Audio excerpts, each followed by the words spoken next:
What up, what up, what up, what up, what up, what up, what up, what up, what up? What's going on, America? Welcome back once again for a fire edition of Brooklyn Bears and Ball Sports Show. You know how we do here in the building. And guess what? We actually going to title this one Brooklyn Bay Bears and the Ball Show. Yo, listen, we got some guests here. We got my brother Corey's in the house. You can see what he's wearing. The Miami Flippers is here. We got my man right here. My man Ken Sweets in the building, straight from Eastern York, Brooklyn as well. And he's got his San Francisco wine. So Don's got some support in the building today. Absolutely. Big D is in the building. What's good, sir? What's going on, man? I am excited. I'm glad everybody's in town. Yes. We got a wonderful game to see tomorrow. We're going to see the Niners put Tua down. But, I don't want him to be seriously injured, but just injured enough not to finish the game. But listen. But before they put Tua down, right?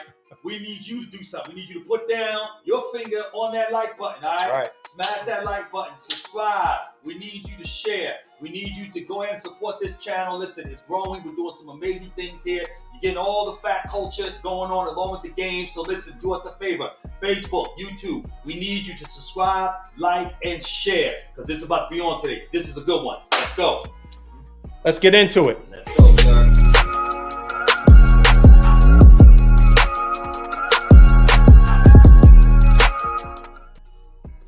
Week 13 already. Man, it seems like the season is coming to an end. Some teams sooner than others. Perhaps the 49ers and Cowboys, that season may come to a crashing end a lot faster. But listen, we got so many good games. I mean, this is one of the weeks. Next week, a big week for bye. You know, there's a lot of bye. A lot of teams, 6 teams on a bye next week. But this week, very exciting games. No doubt. Games that actually have a major impact. We saw on Thursday night, the Patriots. Yeah. They listen. Yeah. Matt Patricia shouldn't be calling plays. Let's be clear. And anytime you get someone as milquetoast as their quarterback yelling and cursing, that lets you know the team is terrible. But neither here nor there. We have an exciting game of the San Francisco 49ers. Let's start with the NFL. Yeah, let's talk NFL. Okay, so we got 49ers versus Miami Dolphins. Right? Yep, no doubt. San Francisco is a 4-point favorite. Yeah. Miami, let's start with Miami. Tua, he is incredibly accurate, right? Yeah. But also, to me, I don't think that they have played anyone that is, they have never seen the defense that the 49ers is going to put to them tomorrow.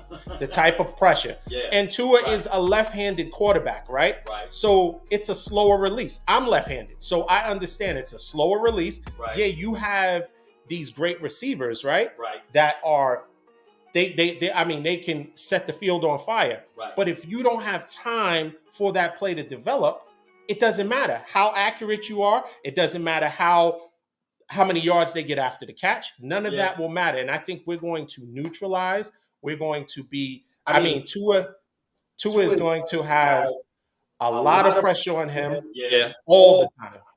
So I think I'm very excited about what Tua is going to do, because this is the opportunity, because everyone's been questioning if Tua is really that good, if Miami's really that good. Right. We have some injuries, right? So, we have Elijah Mitchell that is on IR. CMC was dealing with knee tenderness or discomfort all week, but he doesn't have an injury designation. So we're looking really good. I think we're getting Armstead back, so that's even more pressure on Tua. One thing I was a little concerned with is Williams, our left tackle. He had some back tightness, so one of the practices he walked into he walked off the practice field, but he's a go for tomorrow. Oh, yeah. I mean, because everyone understands how important this game is for us and for them. Not to mention that Jeff Wilson and Raheem Mostert, sour grapes 1 and 2, are now talking smack once once they have injured their way out of the 49ers, and once they got their usefulness, at least this is Jeff Wilson. This is just my point. Now I'm going to pass it to you. Jeff Wilson, he could have been sent to anybody. He got sent to a contender. So why would you be upset about that? Yeah. And then, just like with Tyreek leaving Mahomes, the second you go to another team, the first thing you say is you start talking bad about that team. Right. Oh, now we have a quarterback that can throw the ball. Yeah. I mean, I just think it's unnecessary, but I'm glad they did it before we played them. Don't talk smack after the game's over. No. They're going to have to prove that. Oh, yeah. What do you say? Nah, well, you know me. I've been saying it since we pretty much started the show, right? I love the smoke. I love when cats talk junk. They get hyped before the game. They talking their smack. Say Jeff Wilson, he's doing what, like you said, what any other player would do. You know what I'm saying? They get traded. For whatever the background is behind that trade, they have the issues or whatever the case may be. But this game here, to me, is a game that I think is going to set the bar for Tua. It's going to set the bar for him to see where he really says, look, let's just be honest. He has surpassed everybody's expectations. Nobody thought he was going to play this well at all. So a lot of kudos to Mike McDaniels. And I'm looking at this game, particularly from the Dolphins side, with the pass rush you talked about. Like you said, dynamically, it is hard to get the ball out left-handed quickly. But I got to say, I trust McDaniels in the way he schemes up plays to neutralize that pass rush, to be able to get, even if they're short, because I think everybody's looking for Miami to hit the home runs. And the defense for the 49ers, I think, are going to rely on definitely playing back. They're going to have to give a lot of respect to Tyreek. So they're going to be, safety's going to be in the bleachers, just waiting, you know what I'm saying? Right. And everybody, they're going to give a 400, yard cushion. So they don't want to give up the big play. But I think what you're going to end up seeing there is, I feel like with Tua, quick, out, and they got to be patient. I think Miami has to look at this game and say, look, we're not going to be able to do the things so quickly and with such level of acceleration as we've done in prior games because that defense is good. Defense is rocking. Can't lie, man. Niners is doing their thing. You know what I'm saying? No, they give everybody in the second half have been shut down. So with that being said, man, I'm going to turn it over to the guys that's here. You know what I'm saying? We got them. So what y'all say? I mean, like y'all said, okay, you're talking about y'all defense, right? Okay, you haven't faced the offense quite like mine, and I think the last time you did, the Kansas City Chiefs handled you out here last time you faced the offense like that. So our offense and Mike McDaniels, he's a genius. He knows all San Fran's defensive tendencies. That's what I'm going off of tomorrow. So your Joey Bosa's, we know what he likes to do. McDaniels like that. On the other hand, the 49ers are not familiar with us. That's what I'm playing off for this game. So, and everybody's talking about San Fran front four. Don't get me wrong, they're good. Our offensive line, if Armstead don't play, we in trouble tomorrow. I'm gonna be honest with you. You're gonna have a fullback chip in every play. Yeah. So you're gonna have to. And I feel confident in McDaniels finding an adjustment for that. I'm not even so much too worried about it because I think every time he's come up with something different to show defenses every time they think they know what we're doing. Yeah. I'm big on our front four. I think Chubb has been a huge addition for us. He's not getting enough respect right now. I think since he's came, we've been putting more pressure. The last few games, I think we had 8 sacks in the last 2 games. So anytime you can put pressure on Jimmy Garoppolo, I think you stand a chance of winning. Like I think this is going to be a good game, and I think like you say, I think we're going to have to be patient with what we're going and what we're doing tomorrow. And I think also, hopefully we get no rain. Hopefully the weather hold. And I feel confident about my Dolphins. It's been a long time since I think Marino days coming this late in the season where we've potentially been in a run to make some noise. We understand you. Yeah, I feel good. And I'm rocking the camp. I'm rocking the wake because it's about our D-line. You know what I'm saying? Okay. I've been here about 49 D-line. I'm rocking the old throwback wake. What about your D-line? With Chubb there, with Chubb and Phillips there, and our front four been putting pressure lately. You know what I'm saying? So I think that's key in this game. That's good. But the Niners run a lot. So the pressure. They don't have their run defense. Our run defense has been pretty good the last few weeks. Now don't get me wrong. Weeks prior, it hasn't been good before. But the last few weeks, if you look at the run stat, our defense as far as stopping the run has done a whole lot better. Who'd you guys play though? You play exactly. Okay. Who the 49ers really played since you beat the Chargers? That might have been. We played Kansas City. And Kansas City smoked them. They smoked you out of the first half. So are you comparing yourself to your offense to Kansas City's offense? I'm not really. I don't think we're far behind. We put up 30 straight games, 30 points. The keys for us to win tomorrow. I look at Shanahan. Obviously, you guys have a lot of our ex-players. Y'all got a lot of our personnel. Y'all head coach, receiving coach, right, right. He's gonna have to get into the playbook, and he's gonna have to fool y'all with different looks. I don't like Debo in the backfield, but he's probably gonna put Debo in the backfield and give him some pressure off of McCaffrey. We don't have deep threats. We have receivers that can go that way, but we don't have a quarterback. Jimmy is what he is. He needs to manage the game. He needs to not turn the ball over. That's why I say also, and I've been saying this for a long time, since last year, this year, our defense sets the tone for us. Agree. And our defense has shut everybody down. The past couple of weeks, nobody's scored on it. Your receivers are quick, but are they going to take that hit that our defense is going to get? Because if we don't hit them, we going after the ball and we popping the ball out. So that's that. Like I said, if our defense plays stellar from beginning to end, we're going to win. I'm not worried about, like I said, and it falls on Shanahan and his play calling. It's like the student and the teacher. He's the teacher, your coach is the student. He got to bring that apple to him tomorrow. And we gonna bring that wood. I don't care about y'all defense. I'm not intimidated by y'all defense at all, because y'all defense, y'all don't have the front four like us. They underestimate our safeties. I tell you what, if Bridgewater takes that cap off the ball and put that helmet on, it's a wrap for y'all. It's a wrap for y'all.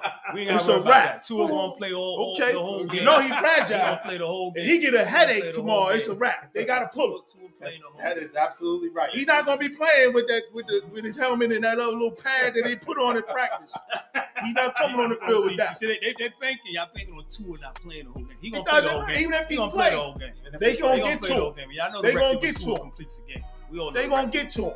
So, well, we got the number one defense by that. We're gonna find out. So it's gonna find out. Listen, this is gonna be a very, very compelling game. Before we go to the next game that we're gonna discuss, let's get some scores. Of course, I feel confident coming in the game. I'm gonna go with Miami 20-16. Whoa. You just said that they put up 30 points in 5 games. No, because we don't need. It's not about that tomorrow. It's not going to be about boom hitting big plays. No, like I said, we're going to be patient. We're going to be patient in this game. And like I say, 20-16. I think it's going to come down, and I would love to have it come down to Jimmy with the ball with about 3 minutes left, needing a touchdown. I would love that. Okay. I would love that. And you would not hear the end of it. Okay. You will not hit it in. Let's put the game in the Jimmy. 17-10 Niners. Because of the field, it's going to be raining tomorrow. I say 17-10. It's going to be a close one, but we're going to pull it out in the end. 7-10 points. Those are low games. Well, you know what, though? But if you got a messy field, and if there are inclement weather conditions, then the kicking game is going to be key. You know what? A piece that we might not be talking about is special teams, too.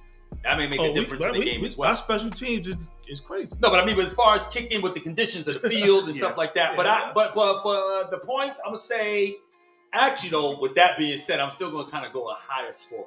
Okay. I'm gonna go 23-21 Dolphins.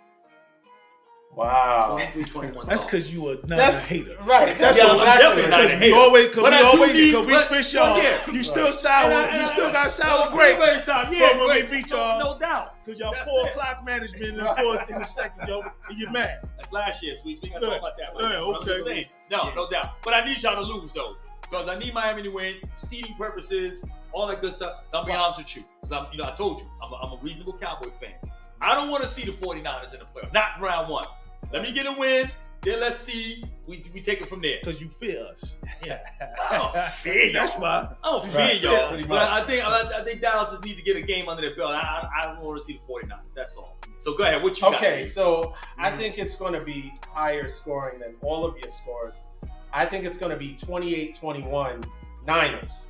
Really? Okay. 28-21 Okay. Niners. I think we're just going to be able to. I think we're going to be relentless. We're going to hit them early. Yeah. And we're They just definitely going hit the to. wood. Yeah. I want to see how Miami has to play, how they play coming from behind. Because once we get a lead, Yeah. our defense, we can just let them loose. Yeah. And now Tua, those little dump offs at some point, especially if we have long sustained drives, because we can do that. Right. They haven't faced a team that runs like us, right? Regardless. Yeah. CMC, if you want to talk about, everyone's going to joke about Jimmy G. Jimmy G is going to have better numbers than Tua. Wow. So let me ask Thank you you. this. Oh, wow. So, Thank so, you. Wow. Okay. Thank you. Bold. Wow. Now, That's a bold prediction. That's a bold prediction. We bold. As far as what? As far as saying how Stats. Jimmy. Stats, he's saying. No, Stats. I say Tua. I think Tua puts up at least about 290 and 2 touchdowns. Ain't no way. No. You Almost talk about 300? staying in the league. We don't care about playing from behind. Almost Ask 300? Baltimore. Ask Baltimore. Yeah. Ask Baltimore. Well, their defense. Oh, come on. I mean, ask Baltimore, but still, Yeah, in the same their token, defense you is talking about we was down by what, 4 touchdowns in that game? Yeah. We didn't care about That would coming never from behind. happen with us. They That don't would care never about happen. coming. And first of all, San Fran ain't putting them 28 tomorrow. That ain't Okay. happening. That ain't Okay. happening. 28. I mean, Okay. that's not Listen, happening. 28-21. You Sounds need good. to wake All up. right. So let me This ask ain't, y'all this this. ain't Marino Let with me- Duper and Clayton. Right. Right. Hey, Stop he it, been man. close to it. No, He y'all been ain't had close to nothing it since this year. then. Stop He it, been man. playing close to it. Well, let me ask y'all this. this though with this game. Who do y'all think one player that you think is going to make the difference in the game? I know. Who? Brandon Ayuk. Brandon Ayuk. He's going to have a You think? stellar game. So man. who's the player of the game for the 49ers in your point? Your opinion? Offense, I'm going to say Christian McCaffrey. Going with Chubb. I predict Chubb 2 sacks tomorrow, 1 forced fumble. Let's go, man. Fins up, man. Let's go. Oh, man. Let's go. Forced Yeah. I fumble. don't care if he changes sack, his forced voice. sack. That don't mean that. That doesn't equate Let's to a go. W. That's just Let's one go. person. Chubb. Chubb. Just like They that gonna now. be okay. And Brandon and you Bosa's disrespecting Howard. Bosa's guaranteed You one disrespecting sack. Howard. Okay. You really disrespecting Howard. Bosa's Okay, I like guaranteed that. one I would have sack. thought you would have said Kittle at least. No. Okay. Kittle's going to get his. Are you? Okay. We'll see what Ayuk. Okay. 4 targets, 2 catches, Who your 13 DBs? yards. We ain't worried about that. Freaking frack. No, Who your Howard. DBs? You talking Wait, about wait, Xavier? Hold up. You don't know So you- Xavier Howard. So you Why really are we think disrespecting? you really think that you guys are going to keep Ayuk out of the end zone? Yes. Okay. You was better. I mean, I would have liked if you said Kittle better. We do have some issues with covering tight ends. Kittle could be an issue tomorrow. Are you? They I'm both not worried about him. But I am Ayuk not run worried across the about middle Ayuk. too. I ain't worried about it. Debo runs across the If middle. the hammy ain't Yeah. pulled by then, we'll see Debo. You know, Okay. and Debo been real quiet the past few weeks. And if it's a rain game, Because he ain't been 100%. rain game with a hamstring, okay, we'll see. What are your running backs going to do tomorrow? Okay, we got Wilson. I mean, most of them Wilson. I think one of them will score a touchdown tomorrow. You know, most is fragile. That's all right, but that's why So, we you know, got Wilson. He had his and best Wilson, times when he was with us and that's behind why we our offensive supplement line. both of them. They both been looking good. We know we doing most of it. He ain't seen a lot of burn because we saving them through the season. Now, that's why I like the Jeff Wilson pickup because we splitting carries with them. They 2 different type of runners. So I'm feeling good Frickin' about frack.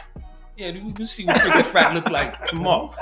We call on the name. My call man it Fred now. Warner is out there. The Hard-headed name Fred gonna be Warner the is final out there, so let him come up the middle if they want to. Fred Warner's a beast. I And give you that. Jeff Warner's a Wilson, beast. Jeff Wilson like the fumble too. So watch. Like I said, listen. I actually I'm gonna pick up underdog.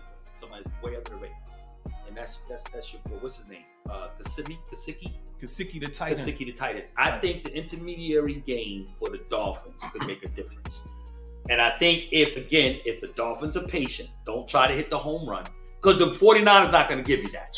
They're not going to give that. Tua's not going to have the whole game. He's going to have to play quickly. He's not going to Yeah. make it through the fourth That's what they're quarter. going to try to do. That's what they're going to try to do. They're going to try to throw us off. They're going to do a lot of hurry up Well, offense. you know, what I know what's they're his gonna do. name? What's That's what they're gonna what's the guy? What's golly, man? I'm going to bring French. I'm still on New York time here, Atlanta time.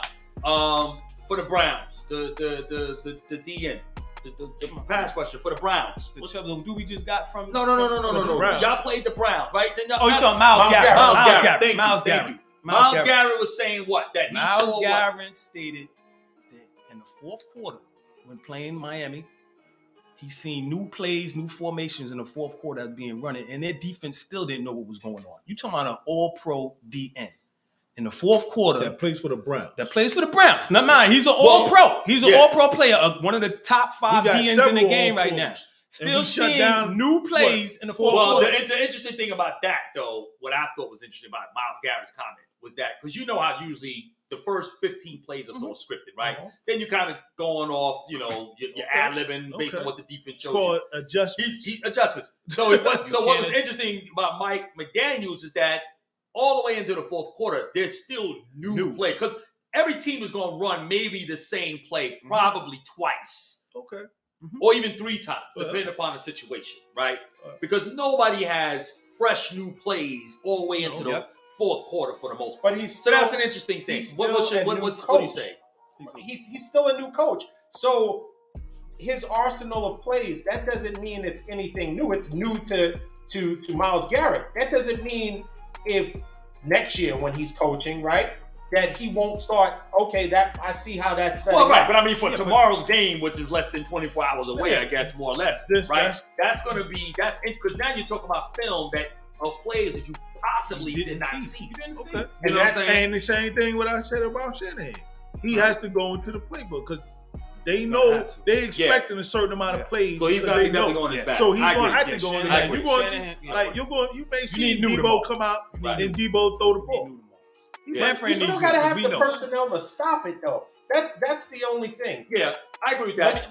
Let's say this. Okay. I'll bring the Cowboys into it for a second. Okay. The Cowboys made Kirk Cousins look like a high school quarterback, right? Absolutely, yes. Kirk Cousins has been balling out. Yeah. He has one of the top receivers in the game, right? Right. Shut down. But if you don't have time for the play to develop, you can't maximize a great receiver, a great tight end. And so that is where I'm talking about. I'm not taking anything away from Tyreek Hill or Jalen Waddle, but there won't be any of this tomorrow. That's all I'm saying, because Tua will not have the opportunity to let the play develop.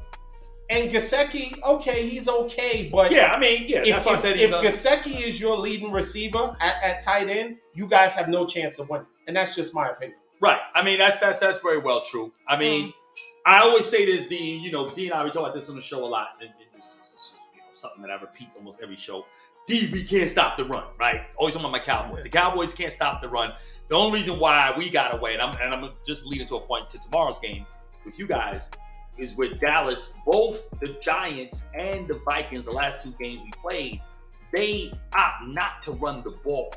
Okay, so they actually played into the strength of the Cowboys. I was very shocked, particularly Minnesota. Giants had 3 offensive starting linemen out, so I understand that. But I was shocked. And both corners. And both corners. But to not be able to run the ball with Dalvin Cook in Minnesota was shocking to me. So my question is now, let me just ask you this. What is the weakness that you think, if the Dolphins have to take advantage of any weakness with the defense, what would that be? What weakness is there for Miami? You can throw both sides of the ball. A weakness for them to capitalize. To capitalize on y'all. What are you afraid? What are you afraid to see the Dolphins do? Be real about it. And then you gonna have to answer that question. I'm gonna be real. Yeah. What you don't want to see?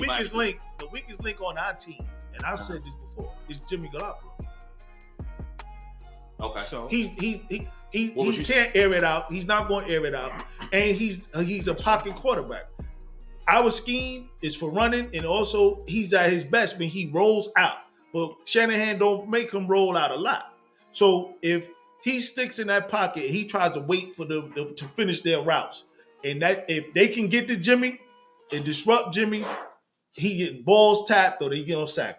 Yeah. So he's the weakest link on that to me. I was just curious. I just want to know. Overall, I would say Jimmy would be the weak link, but I see a different game tomorrow. I see him airing it out. Actually, I see Jimmy having a very, very good game. No. Closer to the type of game that he had when we played Arizona. And I'm not comparing Arizona to Miami by no stretch. No. But I am saying this. Jimmy G had 4 touchdowns, no interceptions. Yeah, and over the last, I don't know, 3-4 games, I think he's had 8 touchdowns, or last 2 or 3 games, 8 touchdowns, no interceptions. Right. So regardless, we only play that's the same like the us. schedule. Same like us. That's it. Same like us. He's good when he accepts that he just needs to manage the game. Mm-hmm.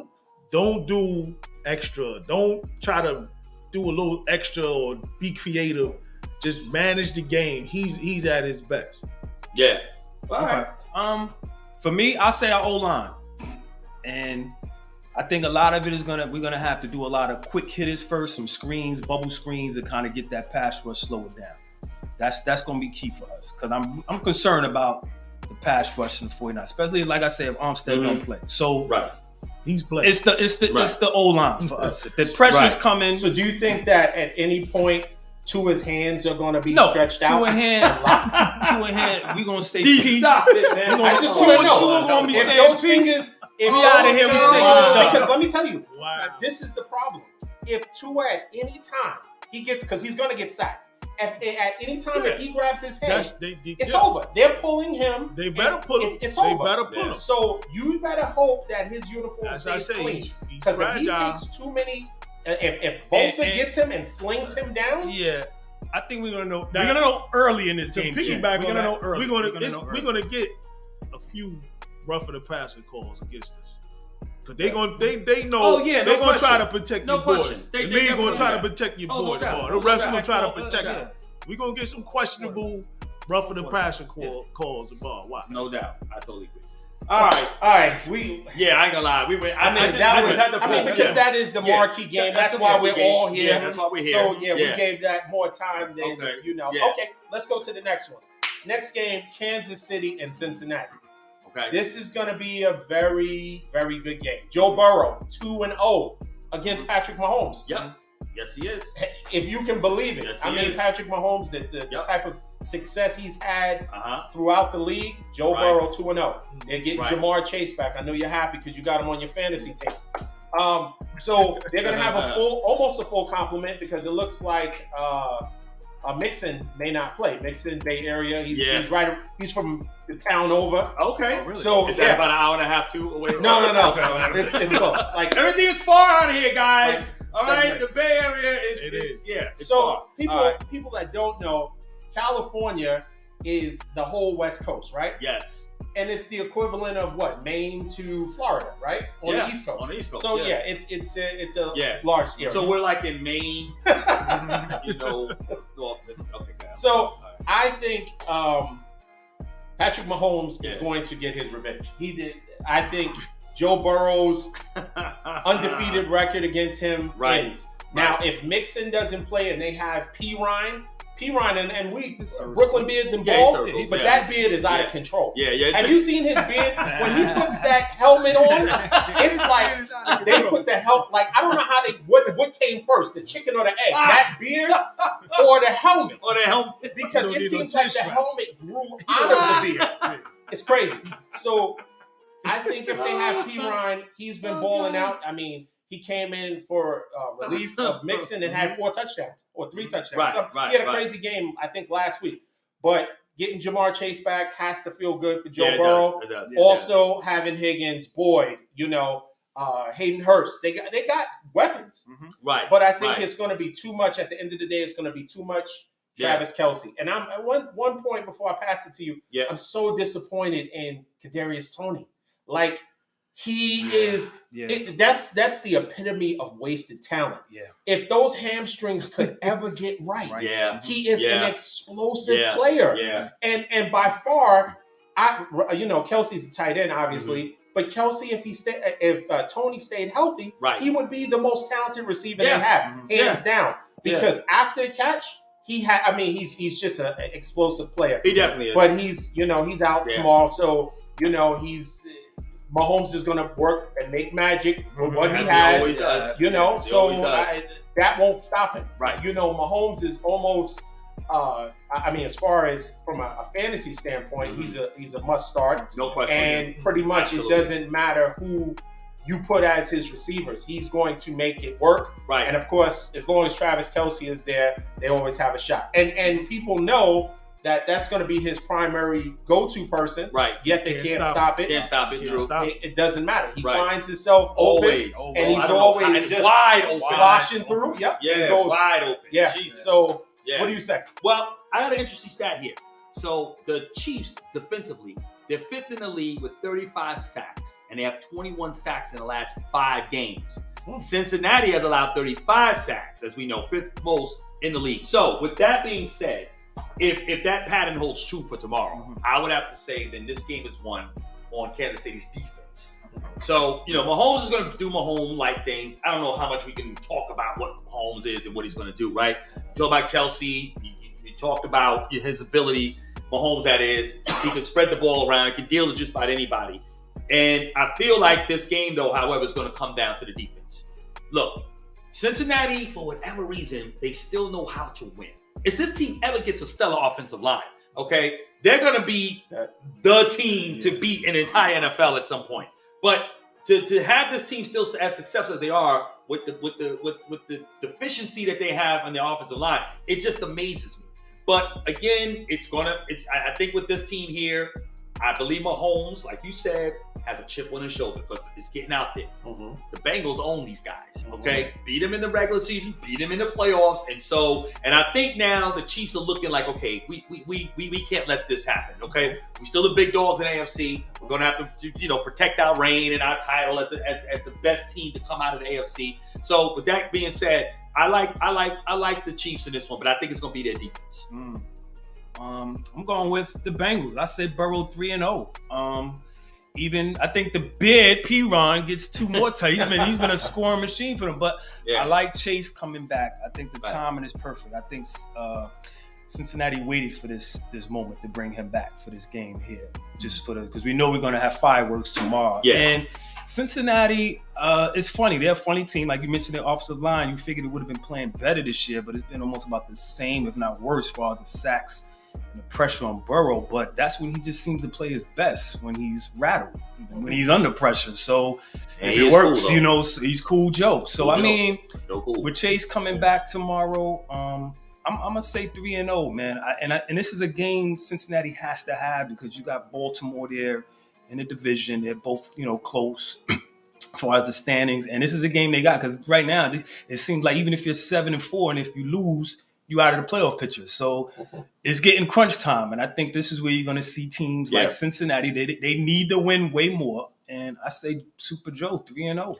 Well, if I could say this before King goes, interesting stat here: Mahomes has never lost 3 games to the same opponent. Mm-hmm. That's something interesting. Deep stat. I'm not going against Patrick Mahomes.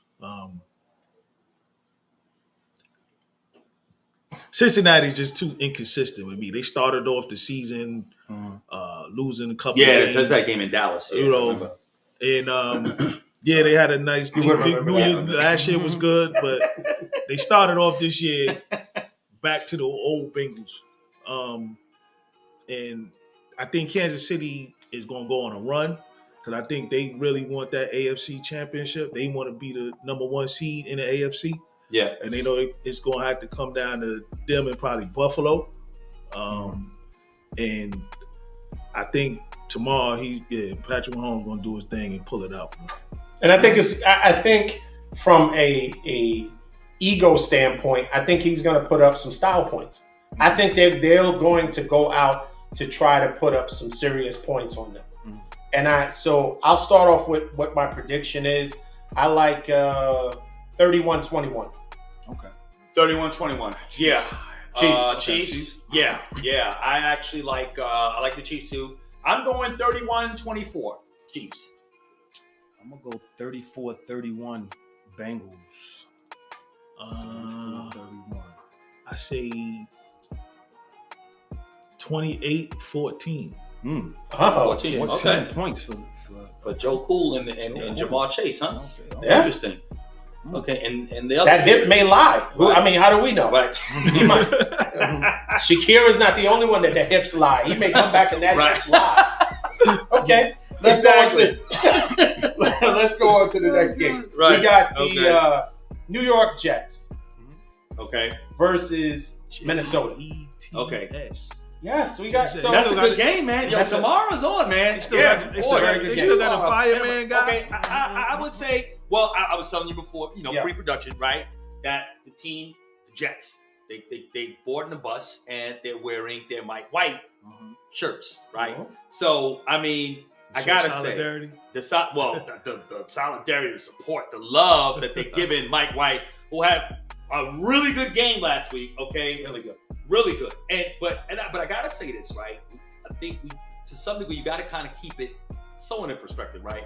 Anybody who can generate more than 2 yards in a whole half would be like the next coming of Joe Montana, right? So I mean, putting it in comparison to what Zach Wilson did the week before, sure, you're gonna have T-shirts, merch, mugs, everything else. But I will say this though, that is a good. I need the Jets to win.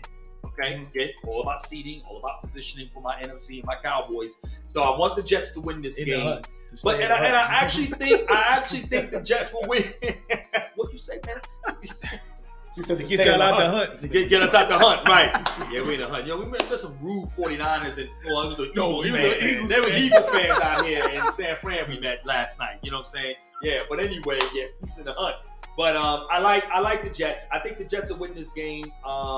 Because again, I do think that Kirk Cousins, I think at some point he's like the Garoppolo. He's even out and trust me, he's like a Dak. Okay. Did Dak throw 2 interceptions last week? He did. Okay. He did. That's what I'm saying. He did. I think it was a little more of a miscommunication. It had nothing to do with the Giants. It doesn't matter. It was more about miscommunication with his receiver.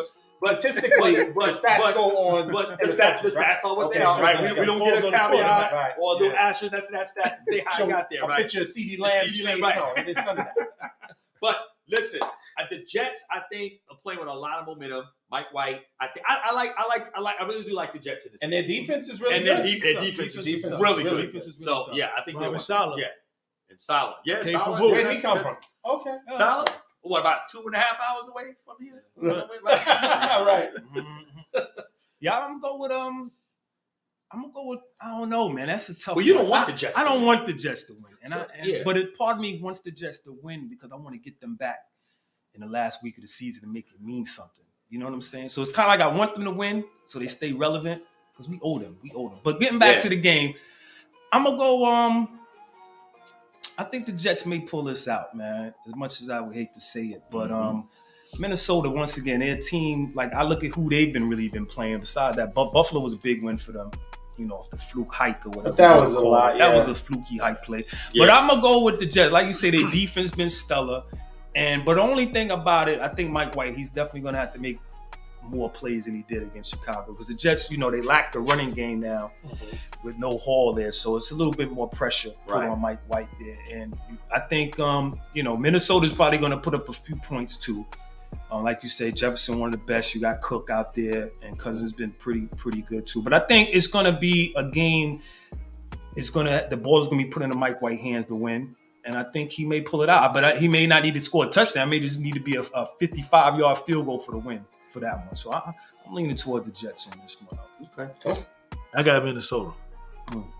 I think they're going to bring the house to this whatever. Solidarity ain't going to do nothing. It's not going to save that guy. This is a big game for them, for the Jets. A must win. Yeah, it is.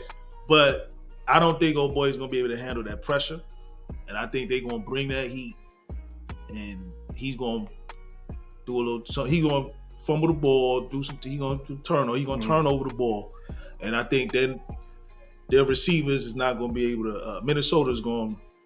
I think Kirk Cousins is gonna light it up. Really against their defense. Yeah. Sauce been a problem, man. I'll tell you this. Sauce been a problem. Yeah. I think that the solidarity is important. This is my take on it.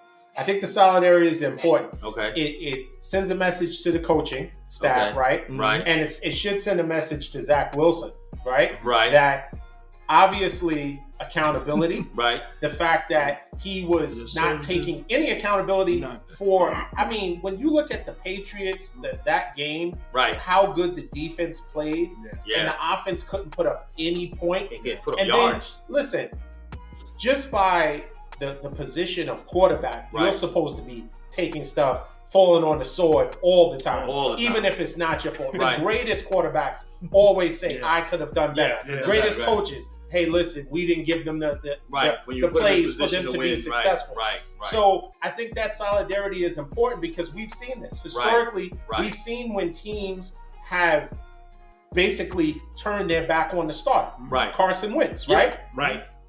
Everybody That's built true. a shrine, right? Because once Carson Wentz lost the job, right? Ultimately, Right. he was playing at an MVP level. He was. But Before he got Carson hurt. Wentz, Yeah.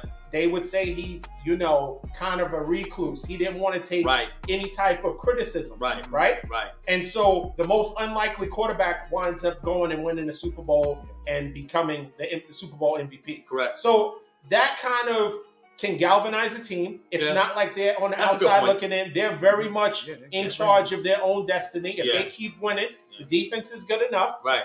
They have playmakers, They in the right? hunt. So They do. they're in the hunt. And they're in the hunt. And, Right. and you got really good receivers, right? That can, if they're given space, because it's not Right. just, actually putting up yards over 2 yards. Right. It was a quantum Right, leap what they did. I Right. mean, Elijah Moore, we didn't even see him. He was not even part of the offense. He got in the That's end true. zone. That's I mean, true. so it's the rookie. What's the rookie? Garrett or Wilson. Garrett Wilson, right? Mhm. He looked. I mean, he was amazing. He had over 100 yards receiving, 2 touchdowns. and 2 touchdowns. So that kind of thing is because, and this is not. We have a larger sample size because every time Mike White plays, Right. he balls out. So maybe, and it's okay. Other teams have done this before, where they picked the quarterback really high, Yeah. and it was like, okay, Josh Rosen, okay, Yeah. we picked you high. See you later. Big time. Here comes Yeah. 4-foot Kyler Murray next Yeah. year. I mean, so they'll roll with a team. True. They'll get a player out of there, Yeah. and if he doesn't, have the accountability and he doesn't mature, Right. I can see them moving on. That's a good point. Yeah, I think that's it's a so- good point. Yeah. Definitely. And the Jets are 4-1 on the road. By the way. Yeah. They Good have little a team. better Because of his conference coach and record defense. than the Bills, right? Because the Bills Yeah. that beating the Patriots was their first That's true. division. Sorry, division win. Yeah, that's true. So okay, All right.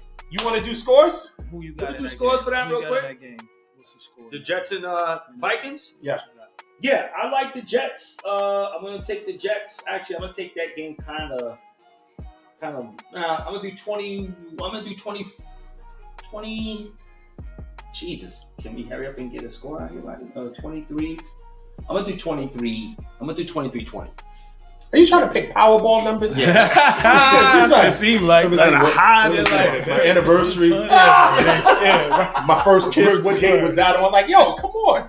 Hey, look, I'm going to go next. 24-17. Jets. You like, I ain't gonna lie. behind the I'm like, tree. man, I'm like, oh, win. I'm going with Minnesota 21-7. what? 7. A blowout. Yes. Wow. Wow. What do you got, I Corey? got Jets 17-13. I predict a defensive score for the Jets, though. That's the 7. That would be great. That would be great because I have them on my You have fantasy your team. fantasy Yes, team, I do. right. That's the 7. Yeah. 17-13.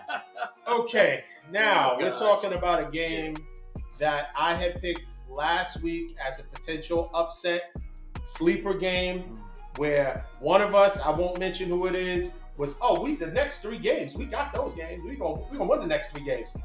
And there's a guy, his name is Jonathan Taylor. And if Jonathan Taylor has the game that I know he is able to have, which is upwards of 150 yards rushing and 2 touchdowns, you guys can very easily lose that game. We're going to talk about the Colts and Dallas Cowboys. Now, Jeff Saturday made a bonehead decision last week. And that shows that he is still very much a new coach. And his clock management lost that game for them. Because after you get someone like Matt Ryan to scramble, and you had 24 seconds and two timeouts, and you don't use it, you don't manage the clock right. You lost that game for them. Yeah, absolutely. I think he's going to go back to his grassroots. They're going to run the ball because Jeff Saturday, I think he watches the show. And he knows that you said can't stop the run, D. So they're going to run the ball. There's going to be a heavy dose of Taylor. I think Taylor, and now that he doesn't have Hines behind him. Even he's getting even little dump offs in the back, coming out the backfield. So it's going to be Taylor. And now this is the benchmark that you need to be concerned with. He has 60 yards or more in the first half. You guys are catching the L. What do you say? I say you sound crazy. I say you sound fugazi, something in the Bay. Now I see. Now that I'm out here, I see what all of this ludicrous talking you do. You know what I'm saying?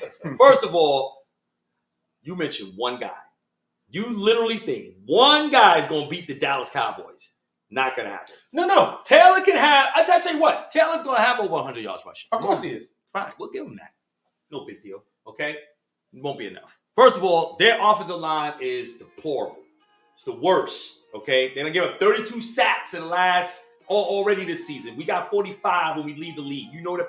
Y'all want to talk about D-lines, okay? Now, y'all know the best D-line in the league. Y'all already know, all right? I won't hear nothing. Y'all already know, so we ain't going to go there, all right? How many points y'all allowed in the second half? Don't matter. We still got the best D-line. You know what I'm saying? We got 45 sacks.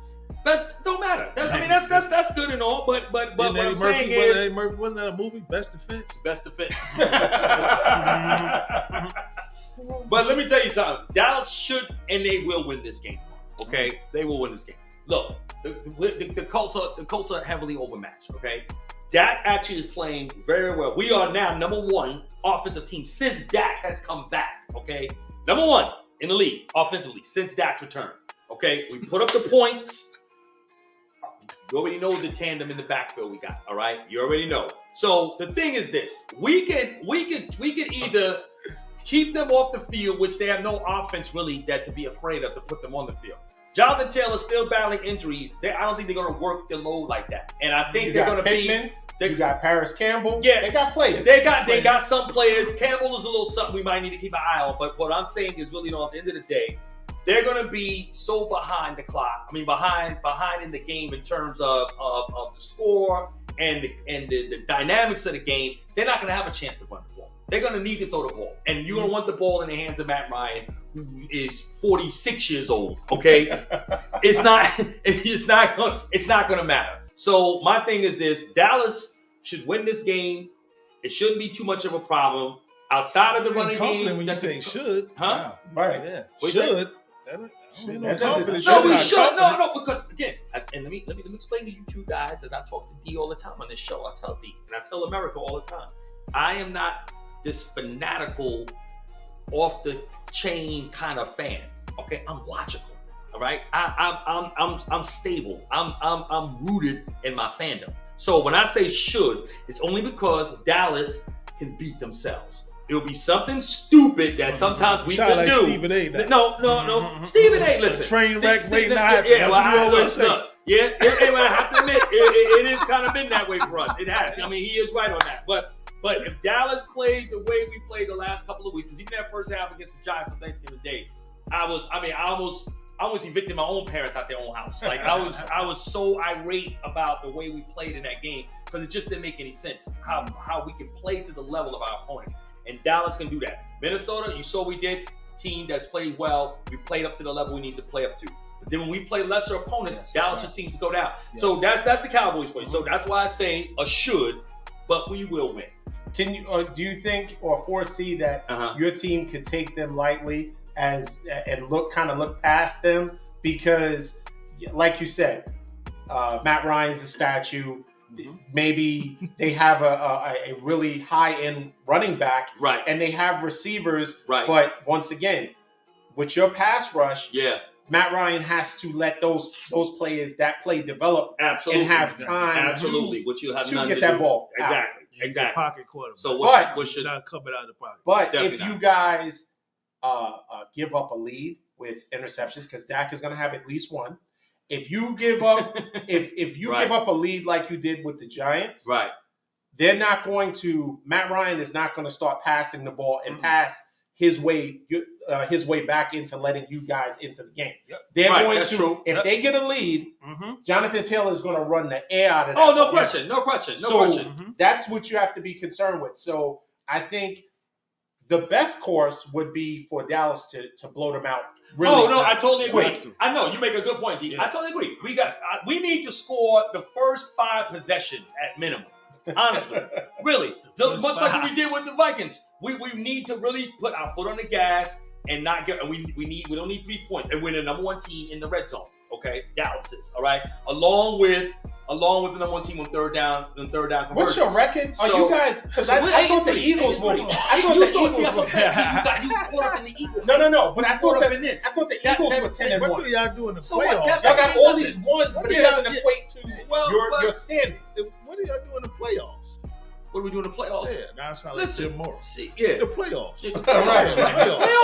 Playoffs? Yeah. Really? Playoffs? What Listen. y'all do in the Let playoffs? me say something. First of all, the Nada. 49ers, listen. Y'all haven't won a Super Bowl since 94. Dallas hasn't won a Super Bowl since 95. Y'all got just y'all as been many to a as Super y'all. Bowl. We've been Y'all talking. had time to catch up. Y'all had time to catch up, and y'all haven't. Y'all been to 2 Super Bowls. We talking about You've been to 2 Super Bowls, But- and you haven't. head to head. We got the most wins over y'all, and we have the most wins On a Monday night. On Monday night out of Mhm. anybody in the league. Who's talking about Monday night? Is that on the schedule, D? Monday night. Well, Monday night games are on Monday night games. schedule. No, I'm saying, I'm but we're just talking about talking that about tonight. facts. And as far what's Monday as- night? And Monday night. then we beat y'all in the playoffs. Listen, We canceled them. y'all beat us. Listen, y'all Okay. beat us. Y'all did. How we get all the way over here? That's how we do in this show sometimes, man. We just, the D say something, and he just gets Yeah, me just so riled you up. got Yeah. two. You got 2 of them up I there. got 2 You of them. gotta I be got to careful. fight. Yeah, I got You to gotta be fight. careful with I'm this still shit. by This myself gonna be here. a You war. know what I'm saying? So, Dallas should win this game tomorrow. Okay, All guys, right. let's All right, that's it. Well, I think Indy. I'm going like what Donald said, Jonathan. I think this is going to be a run first game for Indy, and I think what's going to happen is going to be a lot of time consumed in their drives, and I think if the game comes down to Dak making a play, I'm going with Indy. Like Dallas always plays down to their competition, and we've seen that over the past few years, not even this year.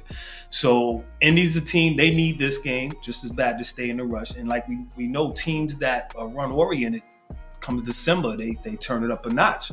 I got Jonathan Taylor going close to 200 tomorrow. Ooh. Listen, I He's on my fantasy team. need you to edit. Oh, I like that. Kiara, edit Wow. him I'm out. first half, Out. Jonathan Take the Taylor's live gonna have 100 down and yards then in the first re-edit half. I'm telling everything. you. If that is You the said case, 200 yards. Close to 200 yards. if that is the case, that's a L. And I think That's just a- Saturday, learn from last week. That's big. That's I big. think it's gonna be- Did you really just said? Exactly. I'm And I going with root Jonathan for your Taylor. team tomorrow. I need you I'm to do just it. being, Wow. I'm being Nah, honest. you don't have to root. I'm being honest. I'm being honest. Yeah, I'm being I honest. want your team to win. And I feel like But- they put the game in the Dak hands more. Force him. No, you want me to Force him. feel bad like you tomorrow. That's what it is. That's what it is. You want me to be sad on a plane going home, just like you. There will be some long rides. That's a long Right. 5.5 hour ride, man. Ride back, So, but I'm going 200 yards. I'm going close to 200. I'm going close to 200. It's going to be a Even though I heavy hate run the game. Cowboys, Heavy run game. I think they're going to win. I think it's going to be a tight one. But I think they're going to win. I think they're going to be able to hold the lead and win. I don't understand this. Yeah, that's good. I said they're going to win. I say you're gonna win. That's true. They're I gonna feel you. win. Thank you. I appreciate that. I tell you, I don't want me. I know. I don't love y'all like that, man. I don't like you, my man. I love you. Yeah, I don't love the I Cowboys. love the You know Cowboys. that? That's where we differ. You know that? Right. That's what we do. Okay, so this is I feel you. this is real interesting. Yeah. What's the score? Because watch, after all that, we should, and we're going to, let's see what the score is. 31-13 Dallas. Okay. 31-13 Dallas. And he Nice. came up with the numbers 31. quick. That's why I He didn't. didn't hesitate like the other Picking the scores. dresses. Right. Yeah. Right. No. I'm going 21-20. 20 what? Indy, man. Indy? I'm taking Wow, Indy. what? With 200 yards rushing. Yeah, with 200 yards. Nah, Jonathan man. Taylor's gonna ball off tomorrow. So Jonathan Taylor, get ready. If you got him on your team, Woo-hoo! you're gonna be up You 40 picked him on your points. fantasy. He's on my fantasy team. 40 points plus. Tomorrow. I say Big game. 21-17 Cowboys. Yeah. Okay. I like that. Okay. All right. 24-17. Who? Indy. You taking Indy to We're win? taking Indy to win. Yeah. Okay. 200 yards. All right. Rushing. 200 yards. I like that I'm 200 surprised yards. that's Wow. 200. I was Close thinking. to 2. Close I was thinking. 185. I was thinking about 125, Nah, one, nah. one between 125, 'Cause like I say, in that Alright. first quarter, Buck it's going to be 50. 6 Alright, carries, let's 65 yards in the first Wow. quarter. You're going to be like, Kiara, I need you to when you do the shorts this week, okay? I need that. 200 yards. You And just wait, close why to you- it. close Just to loot. it. Just loot. Close. 200. We in the Just range. loot that. We in the range around 180. But wait a minute. Just Be 185. careful. Be careful what you ask for, because if you guys catch an L, we gonna loot that. Listen, nah. I Listen. say about 180, 185. 200. Yo, please take that out. 200. 200. Wow. 200. So you think Wow. I run defense? Yeah, I really- I mean, I run really- defense. Don't try to Y'all change bad. his mind. Well, y'all rank it. What's the stat on that? What's the rank on that? Yeah, look Y'all at that. nationally? We're like no. We're like bottom. Well, Everything else you not want to since do the last exact 2 weeks. statistics, Right. and now you want to Yeah. Now we're I'm saying, what's the stat on that? Depends if you Right. talking about on Sunday nights or you talking about on Monday Yeah. nights. What's Now the you stat? want to What's come the on stat now. on that? I need a number. Go ahead and Google that. I think What's like the 23rd. number? They be like You 23rd. doing all this earlier. Bottom 20. Bottom 20. What? Bottom 20. I need a number. Right. They don't bottom 5. Yeah, you don't need all that. You don't need all Exactly. that. You don't need on run defense? No, I'm saying. No, I'm saying. No. We are coordinated. Quinn? Well, we have given up 200-yard runners this year twice. So yeah. Wow. Yeah, so Yeah, it's not far fetched. Yeah. Our edges. That's a it's good whole call. other That's a thing. good call, Corey. All right. Good call. Okay, let's go to one more game. We got Tennessee and the Eagles. Yeah. Now, Uh-huh. I think this game, Tennessee, if they play it right, they Right. should be able. Now, everyone's already going to chalk it up to the revenge game, right? For A.J. Brown, right? Right. But A.J. Brown wanted the money, right? And we argue back and forth if Tennessee was going to offer him the money and if he wanted to just go. Right. But ultimately, he's with the Eagles. Right. And A.J. Brown over the last couple of games hasn't been playing great to No. the standard he had been playing earlier in Right. the season. Right. But I do think that Tennessee, I think that if they run King Henry, once again, with great offenses, Miami, all those, if a run long, extended plays, extended drives, 10, 12, upwards of 10 or more plays, a drive keeps those explosive offenses on the side watching. Definitely. So I think that Tennessee can take that approach, I agree. right? I agree. They got Treylon Burks. Yep. They have obviously King Henry. Yep. And you just don't want the quarterback to make a mistake Yes. because he was what was he, a wide receiver before? Right. At times he looks like a wide Right, receiver right. playing quarterback.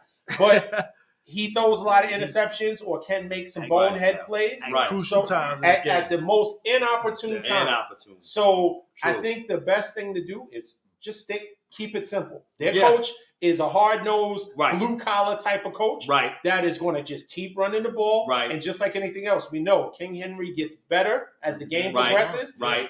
I don't know what the weather's going to be like. Are they playing in Philly or are they playing in Tennessee? They are playing in Philadelphia. So that works. Yeah. That's good. Yeah. I don't know what the temperature, but I'm sure it's cold. Yeah. So I think King Henry needs to keep running the ball Right. and just kind of tenderizing those defensive players trying to hit him, and eventually he'll break through for a couple of games. And Right. I like Tennessee in this because remember, Eagles added to try to stop the run, and that hasn't worked out. No, it hasn't. Yeah. They still can't stop the run. and what? Vindell Joseph, Yeah. Lindell Joseph. Lindell Joseph. And and you Dominican can still Sue. run. Well, You yeah. can still run on Still him. run So on him. Yeah. King Henry, I mean, if we want to talk about running backs, I mean, he's big, Yeah. fast, Second right? league So rushing, he's. yeah. I think they have a really good shot. Yeah. What do you say? No, I say the same thing. I like the Titans in this game. I think you're right. I think the big loss too for the Eagles is C.J. Gardner, him being gone for the year. So that back end now is compromised, which is I mean, I don't like to see guys hurt, but as a Cowboy fan, got to see them late on Christmas Eve. I'm gonna take whatever's there, as you often say. That's it. You know, play who's- you got players in front of you, and injuries is the equalizer, right? And so I think you hit it on the head. I think if they manage the clock, you've got one of the best, if not the best running, second in the league in rushing. You got to give Henry the ball. You keep their offense on the sideline, and I don't think the Eagles, and again, and I'm not saying this out of hate. I'm just saying, really, just honestly speaking, I think the Eagles are a really good team. I do, but they're beatable. And we've seen games, and you can look at it from one perspective and say, well, they're learning how to win tough games, so that makes you still a good team. Or you could say, They're struggling in games that they should have lost. I mean, that was they lost to Washington, which is their team is improving, right? They struggled against the Colts. Second half team, right? Exactly. And you know, he going up. What Jamal Washington? Yeah, no, Washington's definitely looking good. No question about it. They need to be taken very seriously. But when I look at the Eagles, I still don't think that there's anything about them that stands out to say, okay, man, it's really, really tough. The RPO we know is rough. It's just rough. They're not intimidating. No, they're not. Maybe that's the word I'm looking for. They're not an intimidating team. And again, I say again and again, I'm going to go back to my Cowboys, but when we had Cooper Rush, they was up 20-0 at the half. That game should have been 400-0. Yeah. We came back 20-17. I don't know. I don't remember. That was a couple weeks ago. How did it end? Yeah. No. Listen.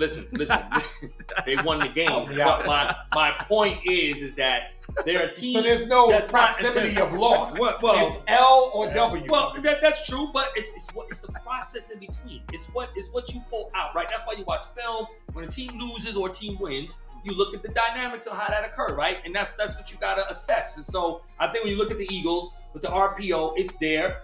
Right, but I still think if you keep them off the field, like you said, with D. Henry, I think the Titans should be able to win this game. I like the Titans in this game, and I need them to win anyway. So. Well, we figured he would say that, but I'm going Titans too, man. I'm big on these teams that can run the ball in December months, and you talking about Henry. He's a beast, and I mean, I just look at Tennessee as a whole. They just know how to win these type of games of recent years. Now, unfortunately, in the playoffs. You've got the bad Tannehill. Like last year, they were the number one seed, and I think them having the number one seed actually hurt them last year by not playing that week. So I mean, bye week. Yeah, the bye week there. So I like Tennessee, man. They come to play, and these are the type of games they win. Like especially when no one thinks they have a chance to. You're not going to blow them out. That's first and foremost. They're going to be in the game. Yeah, that's true. And anytime you're in a game with the running game, is always dangerous for the other team because, you talk about Henry, he's going to wear you down. So I'm going to go with Tennessee in this one. And like we say, Philly is not a team that's unbeatable. Like they got the D front. They went and got more players for the D line and still have had issues with the stopping the run. So I just think, stop the run. I like Tennessee. And I think Tannehill's he's not going to make the mistake that's going to put them in a hole. I just see Tennessee winning this game tomorrow. I feel confident about that too. I got about three different pick'em sheets. All took Tennessee on all of them. So. I agree. I agree. Tennessee is going to win. I think they're going to control the pace of the game. Yeah. And I think because of their coach, I think he's going to out-coach Philly's coach. And I think it's going to come down to, like I said, them controlling the tempo and the clock, right, and wearing Philly down, right, and pulling it out, right. I agree with that. Yeah, cool. Let's just go around real quick. So numbers real quick. All right. So I got Tennessee winning 24-20. I'm gonna go with Tennessee 27-21. I'm gonna say Tennessee 21-24. Field goal. 24-21 Tennessee. Yeah. I'm going to go Tennessee 17. Tennessee 17. What are they playing again? Philly. 14. I think it's going to be a little. 17-14. And the spread is 5. So Tennessee all around. This is the only game we all agreed on. Yeah. So this should be interesting. Everyone kind of has their own reason for it. We don't hate the Eagles. Right. I don't hate the Eagles. So, okay. All right. One more thing. Let's talk about real quick. Let's talk about Deshaun Watson. Okay? Yeah. There's been so much said about what Deshaun Watson has done and was doing. Now, the questionable part is this, and just from a standpoint, right?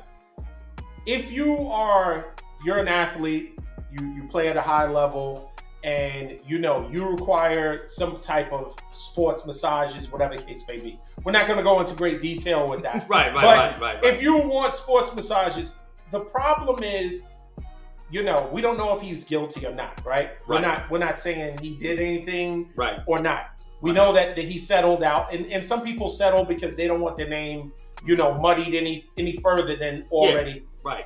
It has been once things, Right. the news hits. Mm-hmm. But ultimately, this is just one thing that is a little questionable. Why would you DM so many massage therapists?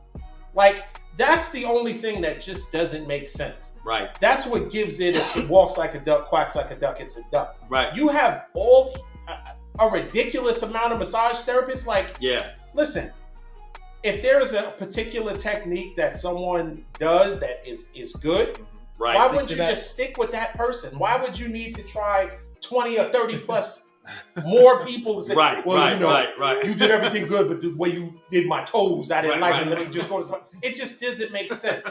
So that is the questionable thing. And of course, we're not here to judge. But I will say this. Okay. However it worked out, I think Deshaun Watson has won, right? And he beat the system. This is how he beat the system. He got a ridiculous, unprecedented contract, right? Mm-hmm. Correct.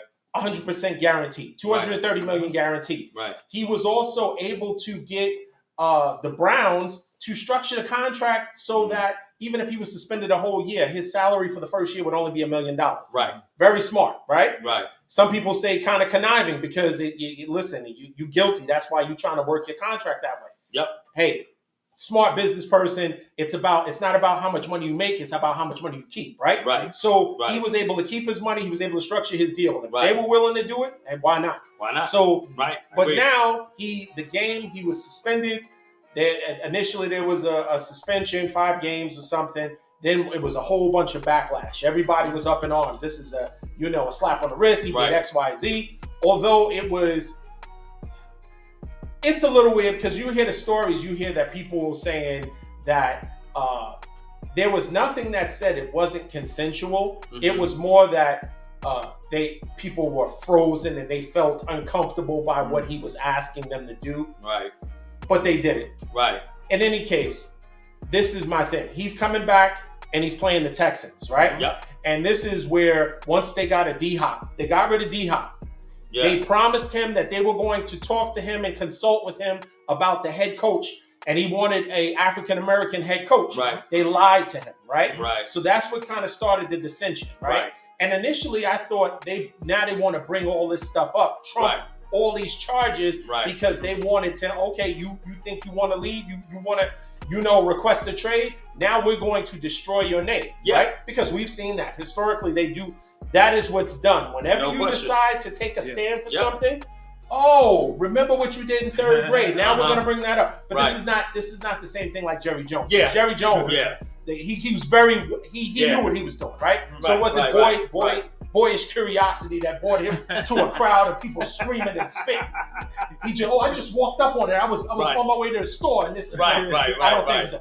Like Forrest Gump. Right, exactly. So I think in this situation, he's coming back to the Texans. Yeah. This is his first game back. I think he's been 700 games, 700 days since he's played.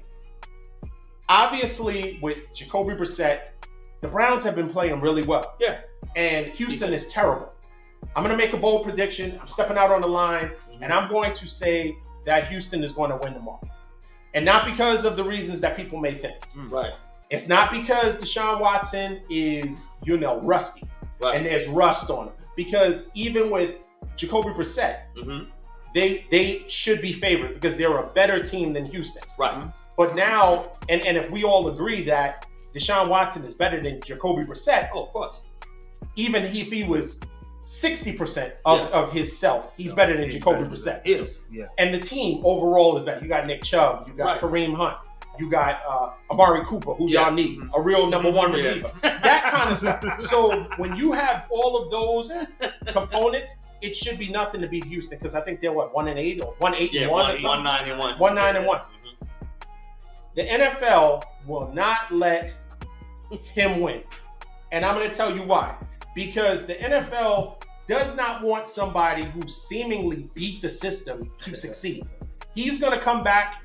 He's only lost $700,000 because his salary is only $1 million this year. Right. So he still has 6 games left? Yeah. So he's only, let's say he lost $700,000. Right. He's settled most all the cases. I think there may be one still pending. Right. You've settled your case. You got this ridiculous amount of money that you're making, and now you're going to come back and be successful and win?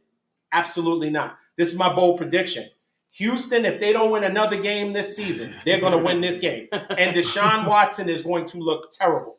Brooklyn, what do you say? Well, I say this. I agree with you, but not for the same reasons. So let me say this. I'm going to first step back with Deshaun Watson. What's alarming to me with the whole process, right, is the fact that how come the Texans, as an organization, okay, and we've seen the reports through the investigations that this organization was also facilitating these massages, which, from what I understand, they're legal type massages, so they are legal. But like you said, apparently they went, got out of context, and so then we saw what happened as far as the lawsuits, right? But the Texans organization was just as culpable as Deshaun Watson, and we didn't see them being held to any standard through this whole process. The NFL did nothing to them. They was able to escape through. This is why, again, when you look at the ownership of the NFL and the whole the makeup of it, okay, and how it's composite, you can see that, again, there's some things that are untouchable, and when you look at that situation where it was easier, to your point, to put the pressure on Deshaun Watson, because I do think that they felt some kind of way when he wanted to leave, because then all of a sudden, out of nowhere, all these things popped up, right? So definitely. And again, it's all about, we are not going to allow players to become empowered to that degree. And they were able to put something on this man that they too contributed to, but yet they come out the fire unscathed. And I think when you talk about what could possibly happen tomorrow, I think what you're looking at is not so much if this game happens to be where the Texans win. It won't be so much because of Deshaun beating the system.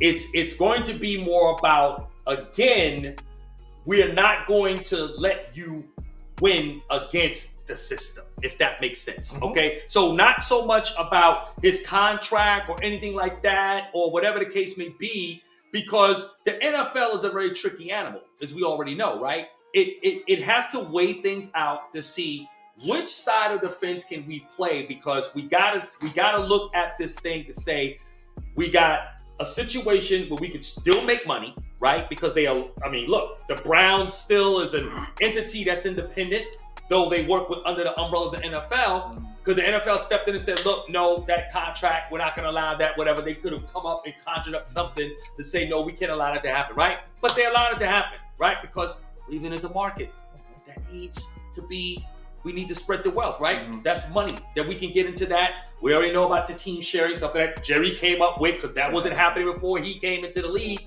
where he was able to share the wealth and this kind of thing, but made teams become responsible for also building the wealth at the same time, right? So, well, actually, no, I take that back. It's actually the other way around, where there was a little more wealth sharing, but Jerry kind of put owners and said, yo, you want to make money? I can't give you my money. You got to find a way to license your stadiums and make your stadium more than just a football field, right? So what happens, I feel, in this situation, I'll just make this quick and I'll pass it on, is that when you look at the system itself, the NFL was going to be okay with that. We saw the Texans come away, their ownership, again, held without any accountability whatsoever. If this game goes the way you predict, which if it does, I'm not surprised. But it's going to be where, again, we're going to show the player, and at the same time, too, we're going to placate to the lobbyists to let them know, and I think you had made a point on that before, not pre-production, which I actually happen to agree with, that they're going to also have to placate to the lobbyists to also kind of show face as well, right? Because then it looks like a complete victory in the eyes. But at the end of the day, there is no victory for at least when it comes to Watson, because at the end of the day, he was going to get his money anyway, right? He was going to get paid regardless, right? But it's just that all the scandal came with the pay. But he was going to get his money regardless. But my whole thing is, you got an entity that got away unscathed, untouched through the whole process. And again, the NFL is still going to make its money. And Cleveland is going to make a lot of money. And they almost came off looking like the victim. If you think about it, right? The Texans, they look like they were victimized by Deshaun Watson wanting to leave. Exactly. As opposed to the part that they played. Exactly. Excellent point. Yeah. Oh, this is shocking, man. I mean, what's the chances of this man getting suspended and coming back to play against his former team? This is amazing how the NFL, how this whole how they schedule. I'll be honest with you. If Houston comes out tomorrow and balls out and wins this game big, all them season ticket holders in Houston can get some money back because that team is awful. They've been awful all year. I don't think the NFL can't do nothing for them to help them win that game tomorrow. I think Browns run through them.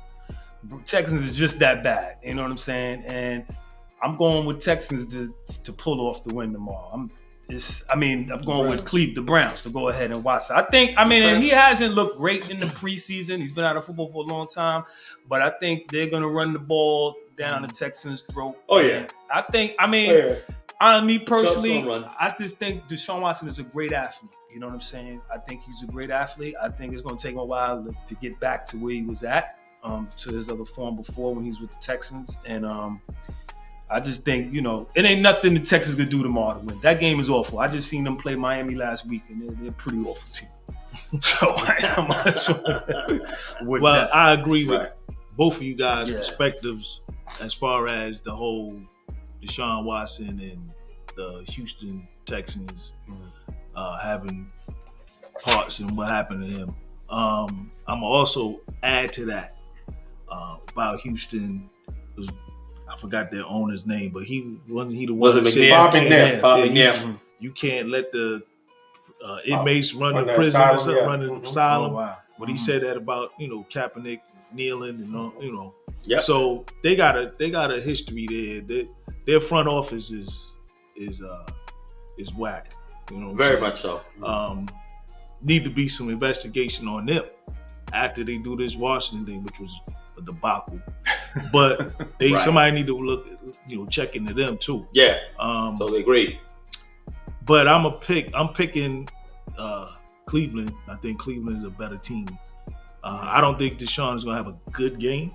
I think he's gonna stink it up because of just Russ and but I think they'll win because I think they're gonna run the ball. Their defense is better than Houston, so I picked them to win.